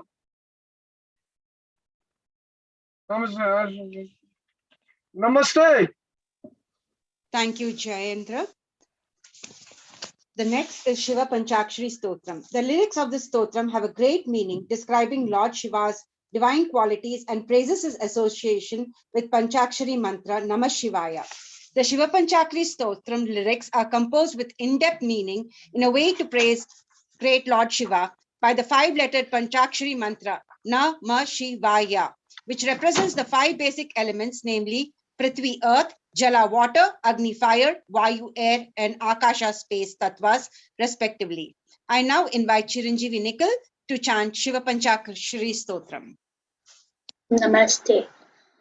Nagendraharaya Trilochanaaya Bhasmangaragaya Maheshwaraya Nityaya Suddhaya Digambaraya Tasmai Nakaraya Namah Shivaya Mandakini Salila Chandana Charchitaya Nandiswara Pramatanata Maheshwaraya Mandara Mukhya Bahupushpa Supujitaya Tasmai Makaraya Namah Shivaya Shivaya Gauri Vadanabja Brinda Suryaya Dakshadvara Nasakaya Srinila Kantaya Visabhaddhajaya Tasmai Sikaraya Namah Shivaya Vashishta Kumbodhava Gautamarya Munindra Devashita Sekharaya Chandrarka Vaishvanara Lochanaya Tasmai Vakaraya Namah Shivaya Yagna Swarupaya Jatadaraya Pinaka Hastaya Sanatanaya Divyaya Devaya Digambaraya Tasmai Yakaraya Namah Shivaya Panchaksharamidam Punyam Yapate Shivasannidau Shivalokam Shivena Sahamodate. Thank you, Jai Nikhil. Jai Shankara, Har Har Shankara. Thank you, Nikhil. The next stotram is Gangashtakam. Ganga is a goddess and our mother. According to the Puranas, the sight, name, and the touch of Ganga takes away all our sins. Ganga has been considered a sacred river since the Vedic age. Regular recitation of Gangashtakam gives peace of mind and keeps away all the evil from your life and makes you healthy, wealthy, and prosperous. I invite Chiranjeevi Kushal to chant Gangashtakam. Namaste. Bhagavati Pavalila Moli Male Tavapaha Karamanu Parimanam Pranino Yesprishanti Amara Nagaranari Shamara Grahininam Vigata Kalikalanka Tanka Mankelutanti Pramandam Kandayanti Harasarasi Jata Valli Mullashayanti Swailoka Dapatanti Kanaka Giri Guha Ganda Sailach Kalanti Shoni Preste Lutanti Durita Chamur Nirparam Bhatshayanti Patodim Purayanti Suranagara Sarit Pavanina Punatu Majhanmatanga Kumbachita Madamadira Modamattalijalam Snanai Siddhan Gananam Kushayuga Vedasat Kumkuma Sangapingam Sayam Pratar Munina Kusakusuma Trace Chinnatiras Tani Ram Payano Gangamambaha Karikalaba कराक्रान्तारङ्गस्तरङ्गम् आदावादि पितामहस्य नियम व्यापारपात्रे जलम् पश्चात्पन्नगसायिनो भगवतः पादोदकं पावनम् भूय सम्भूतटा विभूषणमनिजनोर्महैश्वर्यम् कन्या कल्मषनाशिनी भगवती भागीरथी दृश्यते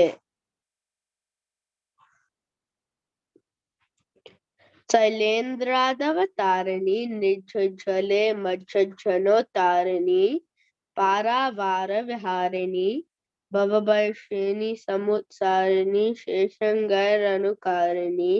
हरशिरोवल्लीदलाकारिणी काशी प्रांत विहारिणी विजयते गंगा मनोहारिणी कुटो विचे विचिस्तव यदि गता लोचन पतम त्वमा पिता पीताम्बरपुरवासं वितरसि त्वदुत्संगे गंगे पतति यदि कायस्तनभृतां तदा माता शान्तकृता वपदलाभोऽप्यति लघुः भगवति तव तैरे निरामात्रसनोऽहं विघटविषयतृष्णा कृष्णमाराधयामि सकलकलुषभङ्गे वर्गसोपानसङ्गे तरलतरतरङ्गे देवी गंगे प्रसीदा गंगे त्रैलोक्यसारे सकलसुरवधूदौत विस्तीर्णतोये पूर्ण ब्रह्मस्वरूपे हरिचरणरजोहारिणी वर्गमार्गे प्रायश्चितं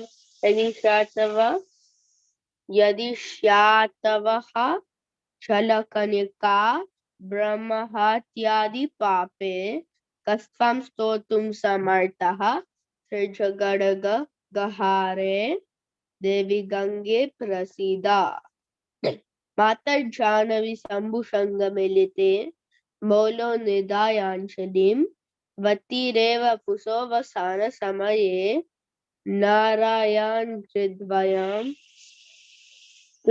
सानन्दं स्मरतो भविष्यति मम प्राणप्रयाणोत्सवे भूयाद्भक्तिरवीक्षिता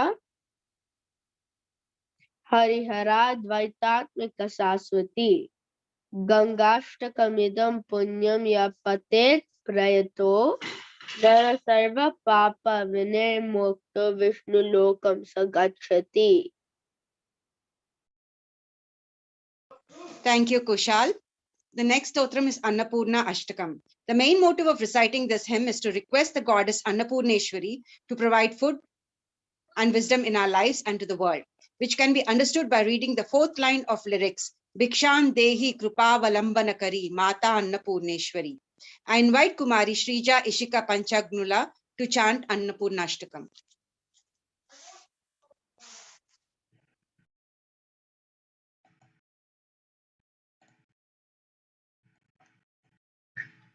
नित्यानन्दकरी वराभयकरी सौन्दर्यरत्नाकरी निर्धूताखिल घोर पावनकरी प्रत्यक्ष माहेश्वरी प्रालेयाचल वंश पावनकरी काशीपुराधीश्वरी भिक्षां देहि कृपावलम्बनकरी मातान्नपूर्णेश्वरी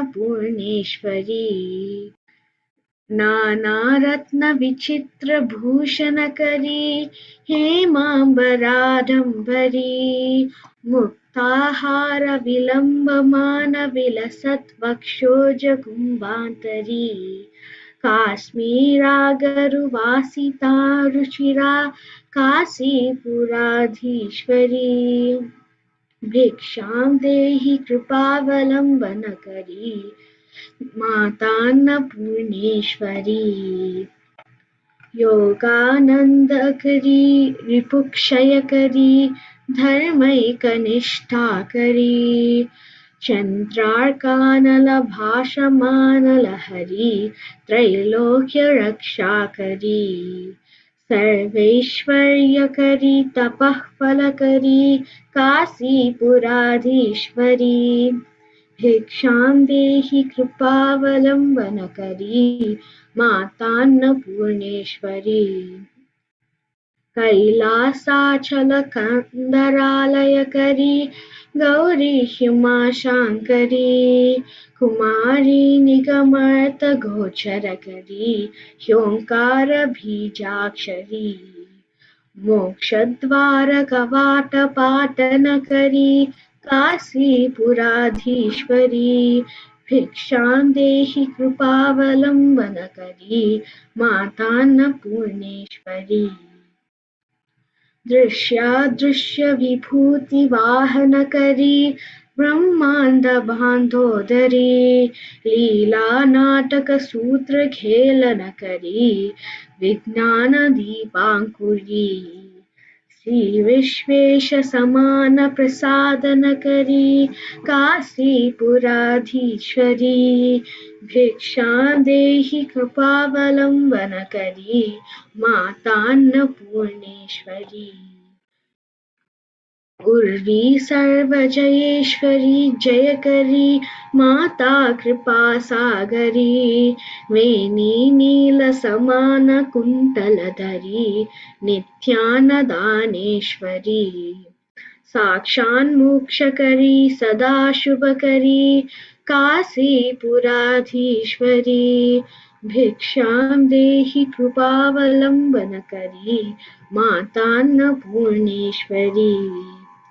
आदिक्षान्तसमस्तवर्णनकरी शम्भोस्त्रीभावाकरी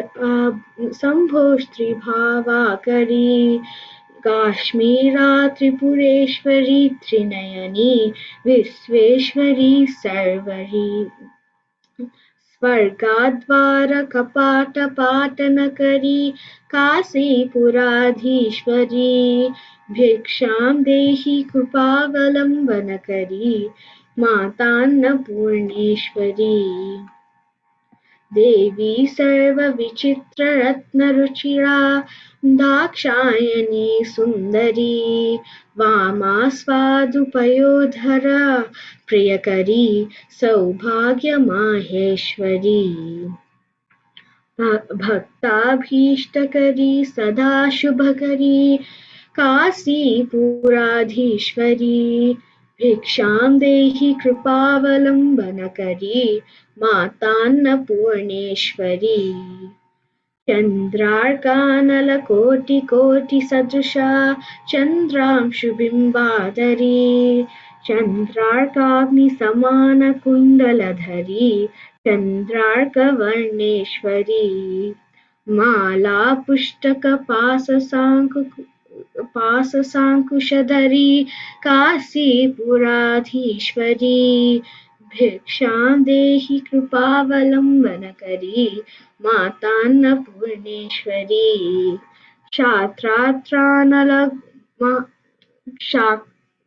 क्षात्रात्रणकरी महाभयकरी माता कृपासागरी सर्वानन्दकरी सदाशिवकरी विश्वेश्वरी श्रीधरी दक्षानन्दकरी निरामयकरी काशीपुराधीश्वरी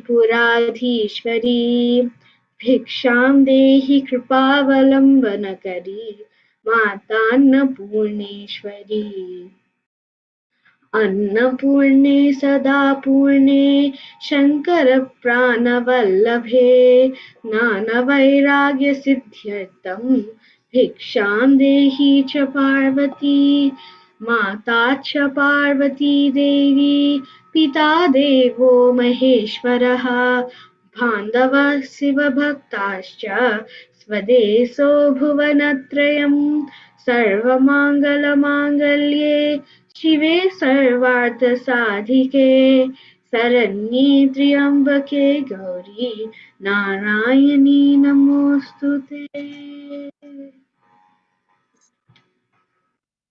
Thank you, Ishika.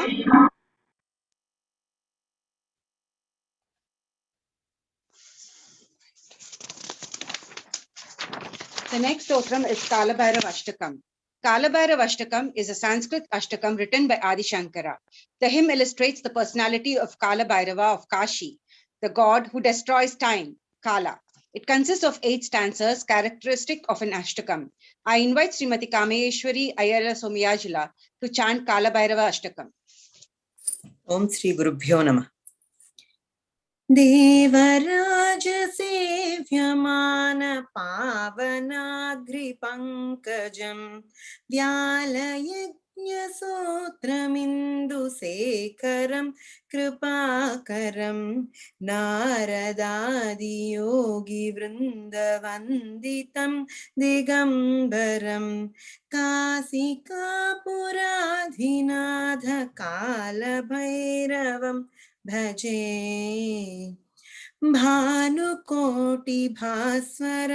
भवाब्धितारकं परं नीलकण्ठमीप्सितार्धदायकं त्रिलोचनं कालकालमम्बुजाक्षमक्षशूलमक्षरं काशिकापुराधिनाथ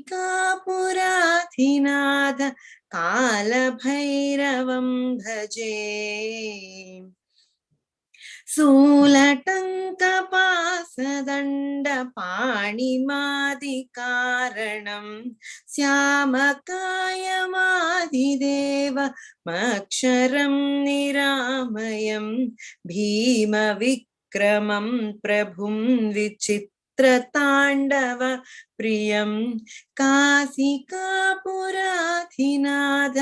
कालभैरवं भजे भुक्तिमुक्तिदायकं प्रशस्तचारुविग्रहं भक्तवत्सलं स्थितं समस्तलोकविग्रहं विनिक्वणन् मनोज्ञहेमकिङ्किणी लसत्कटिं काशिकापुराधिनाथ कालभैरवं भजे धर्मसेतुपालकं त्वधर्ममार्गनाशकं कर्मपाशमोचकं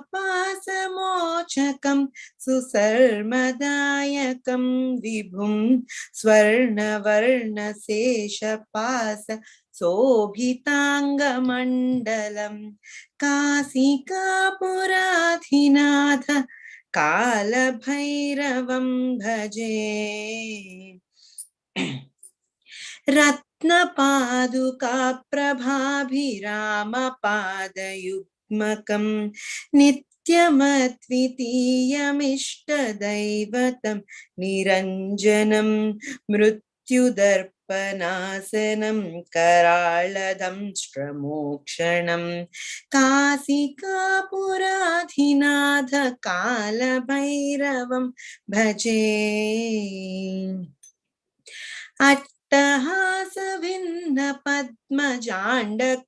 अट्टहासभिन्नपद्मजाण्डकोशसन्ततिं दृष्टिपातनष्टपापजालमुग्रशासनम् अष्टसिद्धिदायकं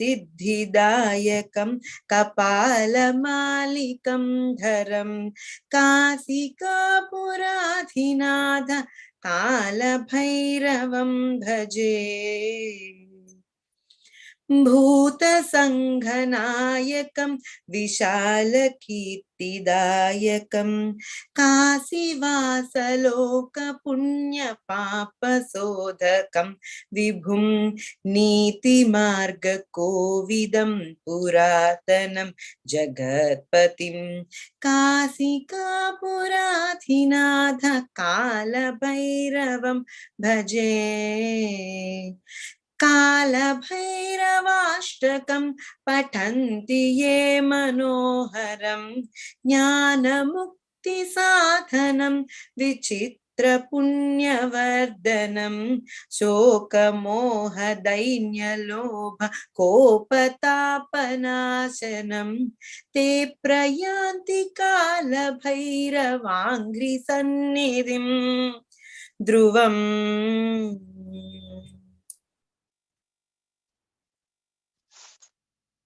Thank you, Kameshwari ji.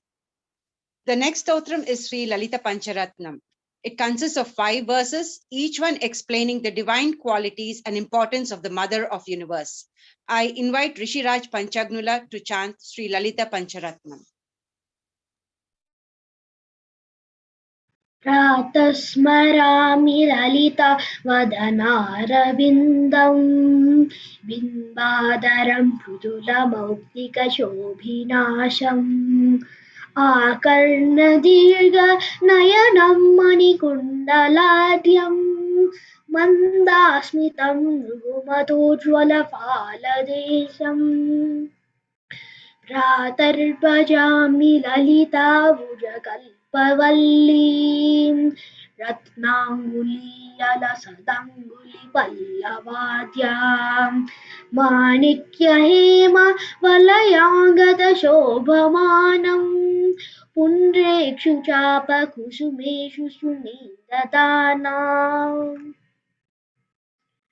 प्रातर्नमामि ललिता चरणारविन्दं भक्तेष्टदाननिरतं भव सिन्धुपोतां पद्मासनादिसुरनायकपूजनीयं पद्माङ्गुसध्वज सुदर्शनलाञ्छनाद्याम्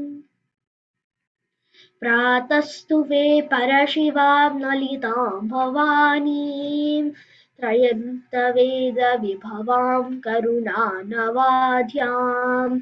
विश्वस्वसृष्टिविरयास्थितिहेतुभूतं विद्येश्वरीं निगमवाङ्मनसातिधूराम् प्रातर्वदामि ललिते तव पुण्यनामा कामेश्वरीति कमलेति महेश्वरीति श्रीसम्भवीति जगतां जननी परीति वाग्देवतेति वचसे त्रिपुरेश्वरीति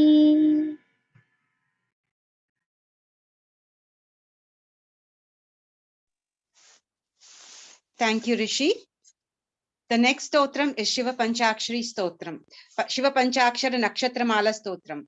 It is one of the hymns composed by Sri Adi Shankara Bhagavad Pada, the great Acharya of Advaita doctrine. The hymn praises the various pastimes, deeds, and attributes of Lord Shiva. The hymn has 2 specialities. The number of stanzas in this hymn is 27. There are 27 important stars which forms the months of Chandramana calendar. And each verse of the hymn ends with Namah Shivaya. This mantra is called the Panchakshari mantra. I invite Amulya Vilya and Aradhya Vilya to chant Shri Shiva Panchakshara Nakshatramala Stotram. Shrimadatmane Gunaika Sindave Namah Shivaya Damale Saduta Koka Bandave Namah Shivaya Nama Feshita Namadba Bandave Namah Shivaya Pamave Tavapradana Bandave Namah Shivaya Kala Bita Vipva Bala Palate Namah Shivaya Shula Binna Dushta Daksha Palate Namah Shivaya Mula Kavanaya Kala Kalate Namah Shivaya Palaya Dunadayala Balate Namah Shivaya Ishtavastu Mukhya Dana Hetave Namah Shivaya Dushta Daitya Vamsadu Maketave Namah Shivaya Shrishti Vakshanaya Dharma Fetave Namah Shivaya Ashtamurtaye Vishendra Ketave Namah Shivaya Apadadvibeda Tanka Haftate Namah Shivaya Papahavi Divyu Sindhu Maftate Namah Shivaya Papadavi Nela Fanna Maftate Namah Shivaya स्वापदोषकण्डनपफष्टते नमः शिवाय व्योमकेश दिव्यभव्यभूपते नमः शिवाय हेममेदिनी देवेन्द्रचापते नमः शिवाय नाममात्रदग्धसर्वपापते नमः शिवाय कामनैकतानहृद्वापते नमः शिवाय ब्रह्ममस्तकाविलीनिबद्धते नमः शिवाय जिह्मगेन्दुकुण्डलप्रसिद्धते नमः शिवाय ब्रह्मणे प्रणीतवेदपद्धते नमः शिवाय जिह्मकालदेहदत्तपद्धते नमः शिवाय कामनाशनाय शुद्धकर्मणे नमः शिवाय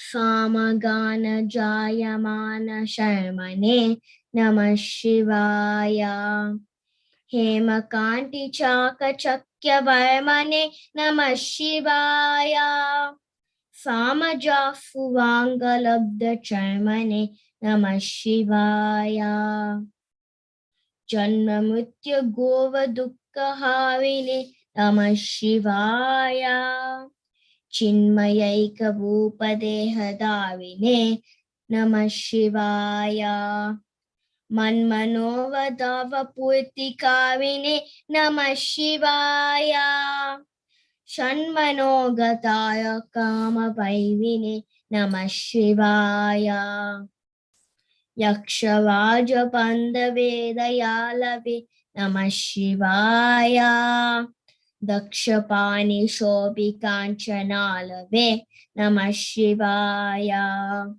पक्षिवाजवाहहृच्चयालवे नमः शिवाय अक्षिफालवेदपूततालवे नमः शिवाय दक्षहस्तनिष्ठजातवेदफे नमः शिवाय अक्षवात्मने नमद्भिदौजफे नमः शिवाय दीक्षितप्रकाशितात्मतेजफे नमः शिवाय उक्षवाजवाहते फतांगते नमः शिवाय वाजताचलेन्द्रशानुवासिने नमः शिवाय वाजमान नित्यमन्दहासिने नमः शिवाय वाजकोवकावतं सभासिने नमः शिवाय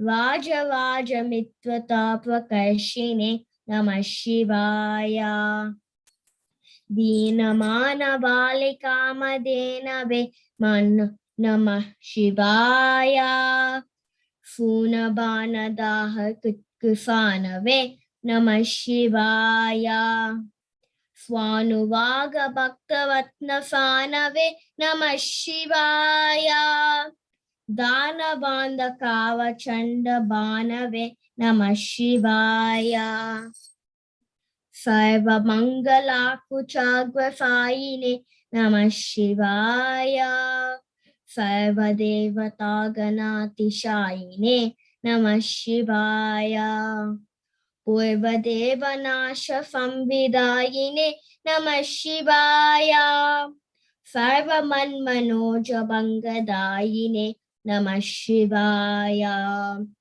स्तोकभक्तितोऽपि भक्तपोषिणे नमः शिवाय माकवन्द सर्ववर्षिभासिने नमः शिवाय एकबिल्वदानतोऽपि नमः शिवाय नैकजन्म पापजालफो शोषिने नमः शिवाय सर्वजीवरक्षणैकशीलिने नमः शिवाय पार्वती प्रियाय भक्तपालिने नमः शिवाय दुर्विदग्धदैत्यसैन्यधारिणे नमः शिवाय सर्वरी सदारिणे कपालिने नमः शिवाय पाहि मामो मामन्योज्ञदेहते नमः शिवाय देहि मे वरं सिताद्रिगेहते नमः शिवाय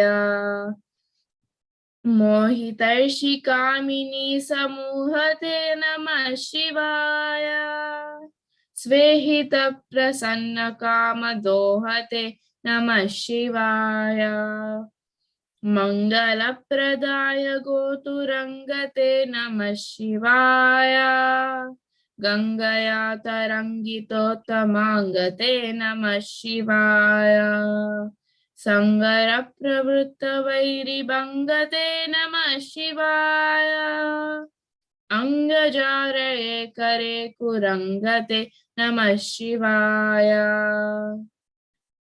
ईहि तक्षण प्रदान हेतवे नमः शिवाय आहिताग्निपालकोक्षकेतवे नमः शिवाय देह कांति दौतरौप्यदातवे नमः शिवाय गेह दुःख पुंज धूम केतवे नमः शिवाय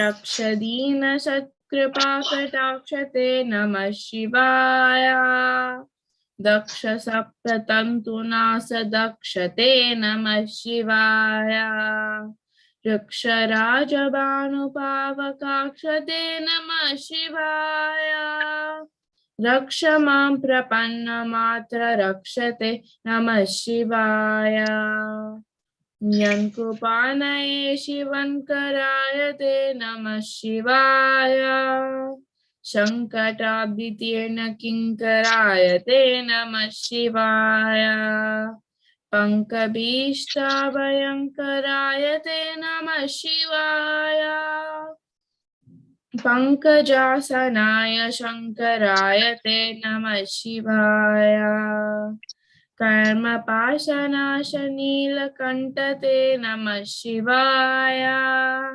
शर्मदाय नर्यभस्मकण्ठते नमः शिवाय निर्ममार्षिषेवितोपकण्ठते नमः शिवाय कूर्महेन तीर्णमद्विकुण्ठते नमः शिवाय विष्टपादिपानम्र विष्णवे नमः शिवाय शिष्ट विप्रहुद्गुहाचरिष्णवे नमः शिवाय इष्टवस्तु नित्यतुष्ट जिष्णवे नमः शिवाय कष्टनाशनाय लोकजिष्णवे नमः शिवाय अप्रमेय दिव्य सुप्रभावते नमः शिवाय सत्प्रपन्न रक्षण स्वभावते नमः शिवाय स्वप्रकाश निस्तुलानुभावते नमः शिवाय विप्रडिम्ब दर्शिताद्रभावते नमः शिवाय सेवकाय मे मृद प्रसीदते नमः शिवाय भावलभ्यतावका प्रसादते नमः शिवाय पावकाक्षदेव पूज्य पादते नमः शिवाय तावकाङ्घ्रि भक्त दत्त मोदते नमः शिवाय भुक्ति मुक्ति दिव्य भोगदायिने नमः शिवाय शक्ति कल्पिता प्रपंच भागिने नमः शिवाय भक्त संकटापहार योगिने नमः शिवाय युक्त षण्मनः सरोज योगिने नमः शिवाय अंतकांतकाय पापहारिणे नमः शिवाय संतमाय दंति चर्मदारिणे नमः शिवाय संतताश्रितव्यता विदारिणे नमः शिवाय Jantu Jata Nitya Saukyakariне Namah Shivaya. Suline Namo Namah Kapaline Namah Shivaya. Paline Virinchi Mundamaline Namah Shivaya. Virine Visesharundamaline Namah Shivaya. Sile Namah Prapunya Saline Namah Shivaya. Thank you, Aradhya and Amulya. The next stotram is Sri Panduranga Ashtakam. Panduranga Ashtakam was composed in Sanskrit. It is sung in praise of Lord Panduranga, who is standing on a brick for his devotees to give them blessings, peace and happiness, and everything they deserve.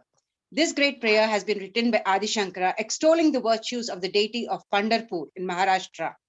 I invite Srimati Jayashree Vangala to chant Panduranga Ashtakam. Sri Gurubhyo Namaha. महायोगपीठे तटे भीमरथ्याम्बरं पुण्डरीकाय दातुं मुनीन्द्रैः समागत्य तिष्ठन्तमानन्दकन्दं परब्रह्मलिङ्गं भजे पाण्डुरङ्गम् तडिद्वाससं नीलमेघावभासं रमामन्दिरं सुन्दरं चित्प्रकाशम् वरं त्विष्टिकायां समन्यस्तपादं परब्रह्मलिङ्गं भजे पाण्डुरङ्गम् प्रमाणं भवाब्धेरिदं मामकानां नितम्बकराभ्यां धृतो येन तस्मात् विधातुर्यवत्यै धृतो नाभिकोश परब्रह्मलिङ्गं भजे पाण्डुरङ्गम् स्फुरत्कौस्तुभालङ्कृतं कण्ठदेशे श्रियाजुष्टकेयूरकं श्रीनिवासं शिवं शान्तमीड्यं परं लोकपालं परब्रह्मलिङ्गं भजे पाण्डुरङ्गम् सरश्चन्द्रबिम्बाननं चारुहासं लसत्कुण्डलाक्रान्तगण्डस्थलाङ्गम् जपारागबिम्बाधरं पञ्चनेत्रं परब्रह्मलिङ्गं भजे पाण्डुरङ्गम् किरीटोज्ज्वलत् सर्वदिक्प्रान्तभागं सुरैरर्चितं दिव्यरत्नैरनर्घैः त्रिभङ्गाकृतिं बर्हमाल्यावतंसं परब्रह्मलिङ्गं भजे पाण्डुरङ्गम् विभुं वेणुनादं चरन्तं दुरन्तं स्वयं लीलया गोपवेशं दधानं गवां वृन्दकानन्ददं चारुहासं परब्रह्मलिङ्गं भजे पाण्डुरङ्गम् अजं रुक्मिणी प्राणसञ्जीवनं तं परं धाम कैवल्यमेकं तुरीयं प्रसन्नं प्रपन्नातिहं देवदेवं परब्रह्मलिङ्गं भजे पाण्डुरङ्गम् स्तवं पाण्डुरङ्गस्य वै पुण्यदं ये पठन्त्येकचित्तेन भक्त्या च नित्यं भवाम्भोनिधिं तेऽपि तीर्वान्तकाले हरेरालयं शाश्वतं प्राप्नुवन्ति. Thank you, Jayashree ji. The next stotram is Krishnashtakam.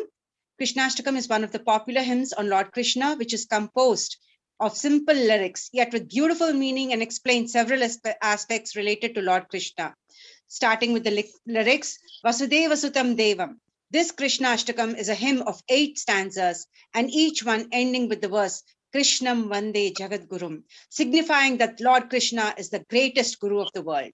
I invite Srimati Chaitanya Kota to chant Krishnashtakam. Thank you. वासुदेवसुतं देवं कंसचाणूरमर्दनं देवकी परमानन्दं कृष्णं वन्दे जगद्गुरुम् आतसी पुष्पशङ्काशं हारनूपुरशोभितं रत्नकङ्कणकेयूरं कृष्णं वन्दे जगद्गुरुम् कोटिलालसंयुक्तं पूर्णचन्द्रनिभाननं विलसत् कुण्डलधरं देवं कृष्णं वन्दे जगद्गुरुम् मन्दारगन्धसंयुक्तं चारुहासं चतुर्भुजं बाह्रिपिञ्चवचूडाङ्गं कृष्णं वन्दे जगद्गुरुम् उत्पल्लपत्रपद्माक्षं नीलजामोतसन्निभं यादवानां शिरोरत्नं कृष्णं वन्दे जगद्गुरुम् रुक्मिणी केलिसंयुक्तं पीताम्बरसुशोभितम् अवाप्ततुलसीगन्धं कृष्णं वन्दे जगद्गुरुम् गोपिकानां कुचद्वन्द्वं कुङ्कुमान्विकवक्षसं श्रीनिकेतं महेश्वासं कृष्णं वन्दे जगद्गुरुम् श्रीवत्साङ्कं महोसाकं वनमाला विराजितं शङ्खचक्रगदं देवं कृष्णं वन्दे जगद्गुरुम्. Thank you, Chaitanya Garu. The next stotram is Sri Hanumat Pancharatna. Pancharatna means garland of 5 gems. Sri Kanchi Paramacharya once said, Hanuman has both intellect and also physical strength, and hence by worshipping him, one will be blessed with all the wealth, that is wisdom, strength, fame, valor, fearlessness, health, determination, and articulativeness. I invite Shakti Kalyana Sundar to chant Hanumat Pancharatnam. Namaste. Gita-Kilevishecham Data Nandash Valakamatyacham Sita-Pati Dutatyam Patat Machamadya Bhaviye Hityam Taruna Runa Mukha Kamalam Karuna Rasa Pura Purita Pankam Sanjeevana Marshase Manjula Mahimana Anjana Bhagyam Shambara Vairi Saratikam Ambuja Tala Vipala Lochanodaram Kambukla Manila Dishtam Bimba Dwadiroshtam Ekam Avalambe Turi Kita Sitarthi Prakati Kita Rama Vaipava Spurti Daridra Darita Dashamuka Kirti Purato Mama Batu Hanumato Murti Vanara Nikaradiksham Tanava Kulukumuta Ravikara Sadraksham Dina Janavane Diksham Pavanatapa Pakapunjam Madraksham Etat Pavana Sutasya Strotam Yapadeti Pancharatnakyam Charamihya Nikilan Bokan Uktva Chim Srirama Bhakti Bhagavati Iti Pavana Sutta Pancharatnam Samaptam. Thank you, Shakti. The next stotram is Meenakshi Pancharatnam. The 5 jewels of Meenakshi is a popular stotram composed by Sri Adi Shankaracharya as a ritual incantation on Goddess Meenakshi. This stotram explains the divine qualities, appearance, and greatness of Goddess Meenakshi, consort of God Sundareshwar. I invite Srimati Padmashri Nadavajula to chant this stotram. Sri Gurubhyo Namaha. Udyadbhanu sahasrakoti sadrusham Keyurharojvalam Bimbostim smitadanta panti ruchiram Pitambaraalankrutam Vishnu Brahma Surendra Sevita Padam Vattasvarupam Shivam Meenakshim Pranatosmi Santatamaham Karunyavaram Nidhim मुक्ताहारलता सत्किरीटरुचिरां पूर्णेन्दुवक्त्रप्रभां सिञ्जन्नूपुरकुङ्किणीमणिधरां पद्मप्रभाभासुरां सर्वाभीष्टफलप्रदां गिरिसुतां वाणीरमासेवितां मीनाक्षीं प्रणतोऽस्मि सन्ततमहं कारुण्यवारां निधिं श्रीविद्यां शिववामभागनिलयां ह्रीङ्कारमन्त्रोज्ज्वलां श्रीचक्राङ्कितबिन्दुमध्यवसतीं श्रीमत्सुभानायकीं श्रीमत्षण्मुखविघ्नराजजननीं श्रीजगन्मोहिनीं मीनाक्षीं प्रणतोऽस्मि सन्ततमहं कारुण्यवारां निधिं श्रीमत्सुन्दरनायकीं भवहरां ज्ञानप्रदां निर्मलां श्यामाभां कमलासनार्चितपदां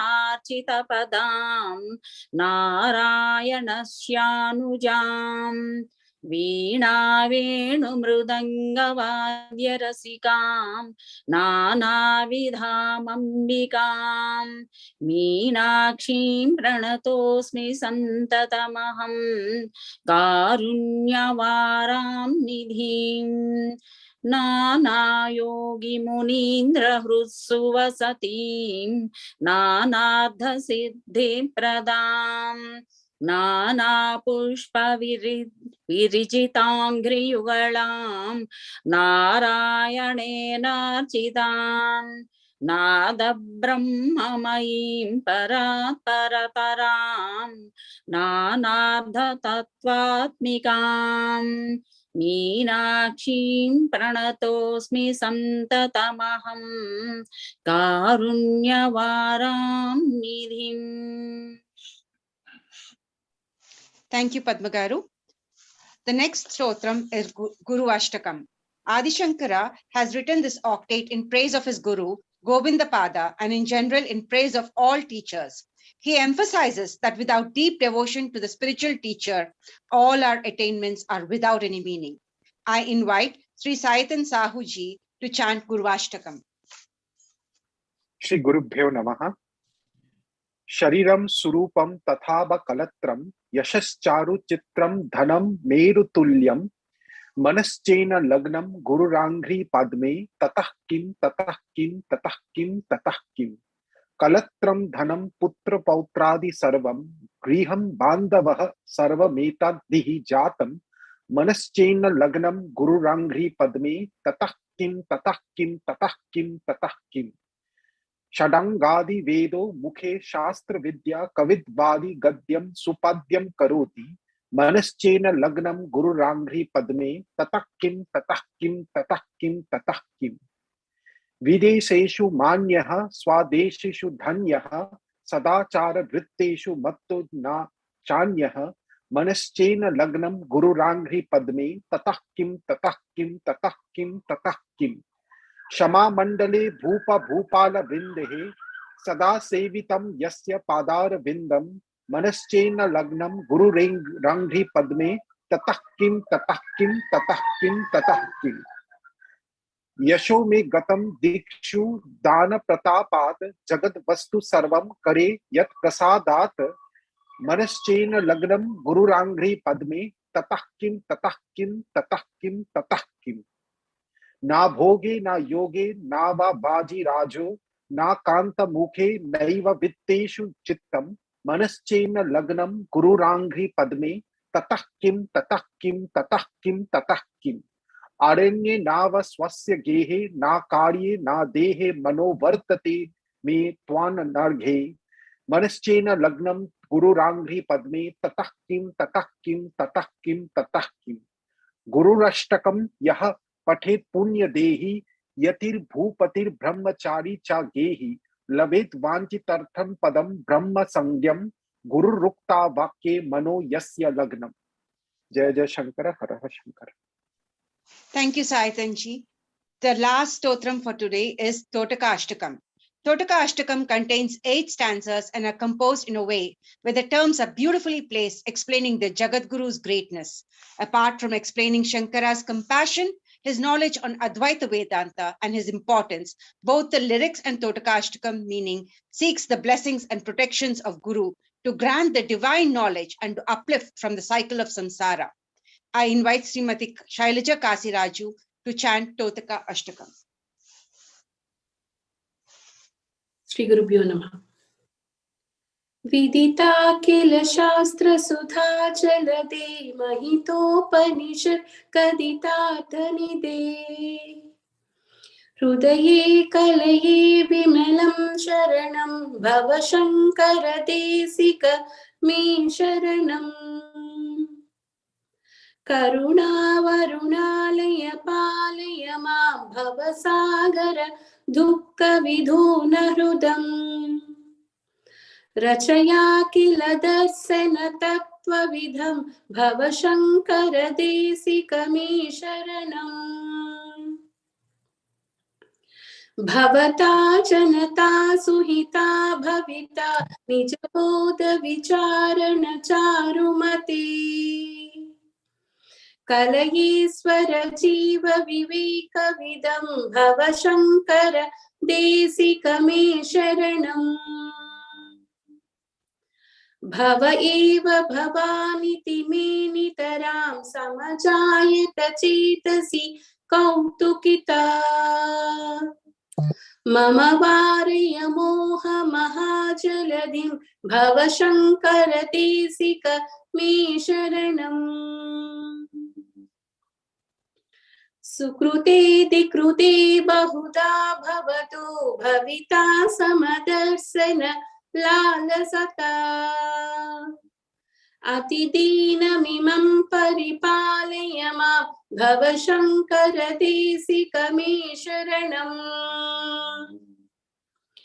Jagati mavitum kalita krutayo vicharanti mahamaha sachalata Ahimam surivatra vibhasi guru bhava shankara desika me sharanam Guru pungava pungava ketanate samatamayatam nahi kopi sudhi Sharanagata vatsala tattva nidhe bhava shankara desika me sharanam Viditana maya visadaika kalana chakinchana kanchana masti guru Drutamiva videhi krupam sahajam bhava shankara desika me sharanam Bhava shankara desika me sharanam Bhava shankara desika me sharanam Bhava shankara desika me sharanam Har Har Shankara Jai Jai Shankara. Thank you, Shailaja Garu. I now request Kameshwari Garu to kindly give the vote of thanks. Thank you, Srimati Himabindu Garu. On behalf of Sri Kamakoti Bhakti Kendra and our entire group here, I am glad to express my vote of thanks to our honorable speaker, Sri P.R. Kannanji, for enlightening us on Paramacharya. A very special thanks to you, sir, for joining us in spite of your busy schedule and time difference. I also thank all the participants who took time off from their work schedules to offer a melodious garland of stotrams on Paramacharya Jayanti event and everyone who joined us in Jayanti celebrations. I would like to express my thanks to Chiranjeevi Jayant Jandhyala, Chiranjeevi Shrikar Nallagonda, Kumari Shweta and Chiranjeevi Karthik Jayaprakash, Chiranjeevi Karthik and Kumari Kirtana Panchavati, Srimati Manikya Valli Rao, Kumari Twisha Sriraman, Chiranjeevi Hitesh Konduru, Chiranjeevi Avinash Saparam, Srimati Kala Malini, Srimati Sitaraj, Chiranjeevi Jayendra Naga Ganapati Paida, Chiranjeevi Nikhil Sishta, Chiranjeevi Kushaluppu, Kumari Srijay Ishika Panchagnula, Chiranjeevi Rishiraj Panchagnula, Kumari Amulya Villa, Kumari Aradhya Villa, Srimati Jayashri Vangala, Srimati Chaitanya Kota, Chiranjeevi Shakti Kalyan Sundar, Srimati Padmasree Nadhavachila, Sri Shayantan Sahu, Srimati Sailaja Kasiraju for singing Adi Shankaracharya Virachita Stotras. Finally, I would like to take this opportunity to thank the core team of Sri Kamakoti Bhakti Kendra and all the supporters for successfully performing. Thank you everyone for attending and making this event successful. Hara Hara Shankara, Jai Jai Shankara. Thank you, Kanan sir. If you have any suggestions or any guidance, do let us know so that we can make the next event a much memorable one.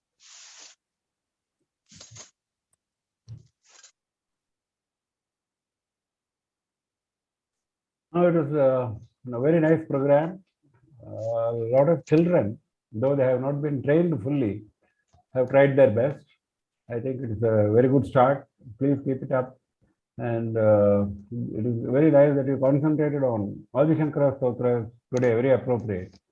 Nothing particular to suggest because it's a new venture of making children as well as adults chant Adi Shankara Stotras. Very nice effort. Thank you very much.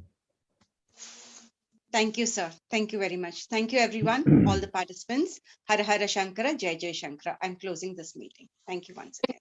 Namaste.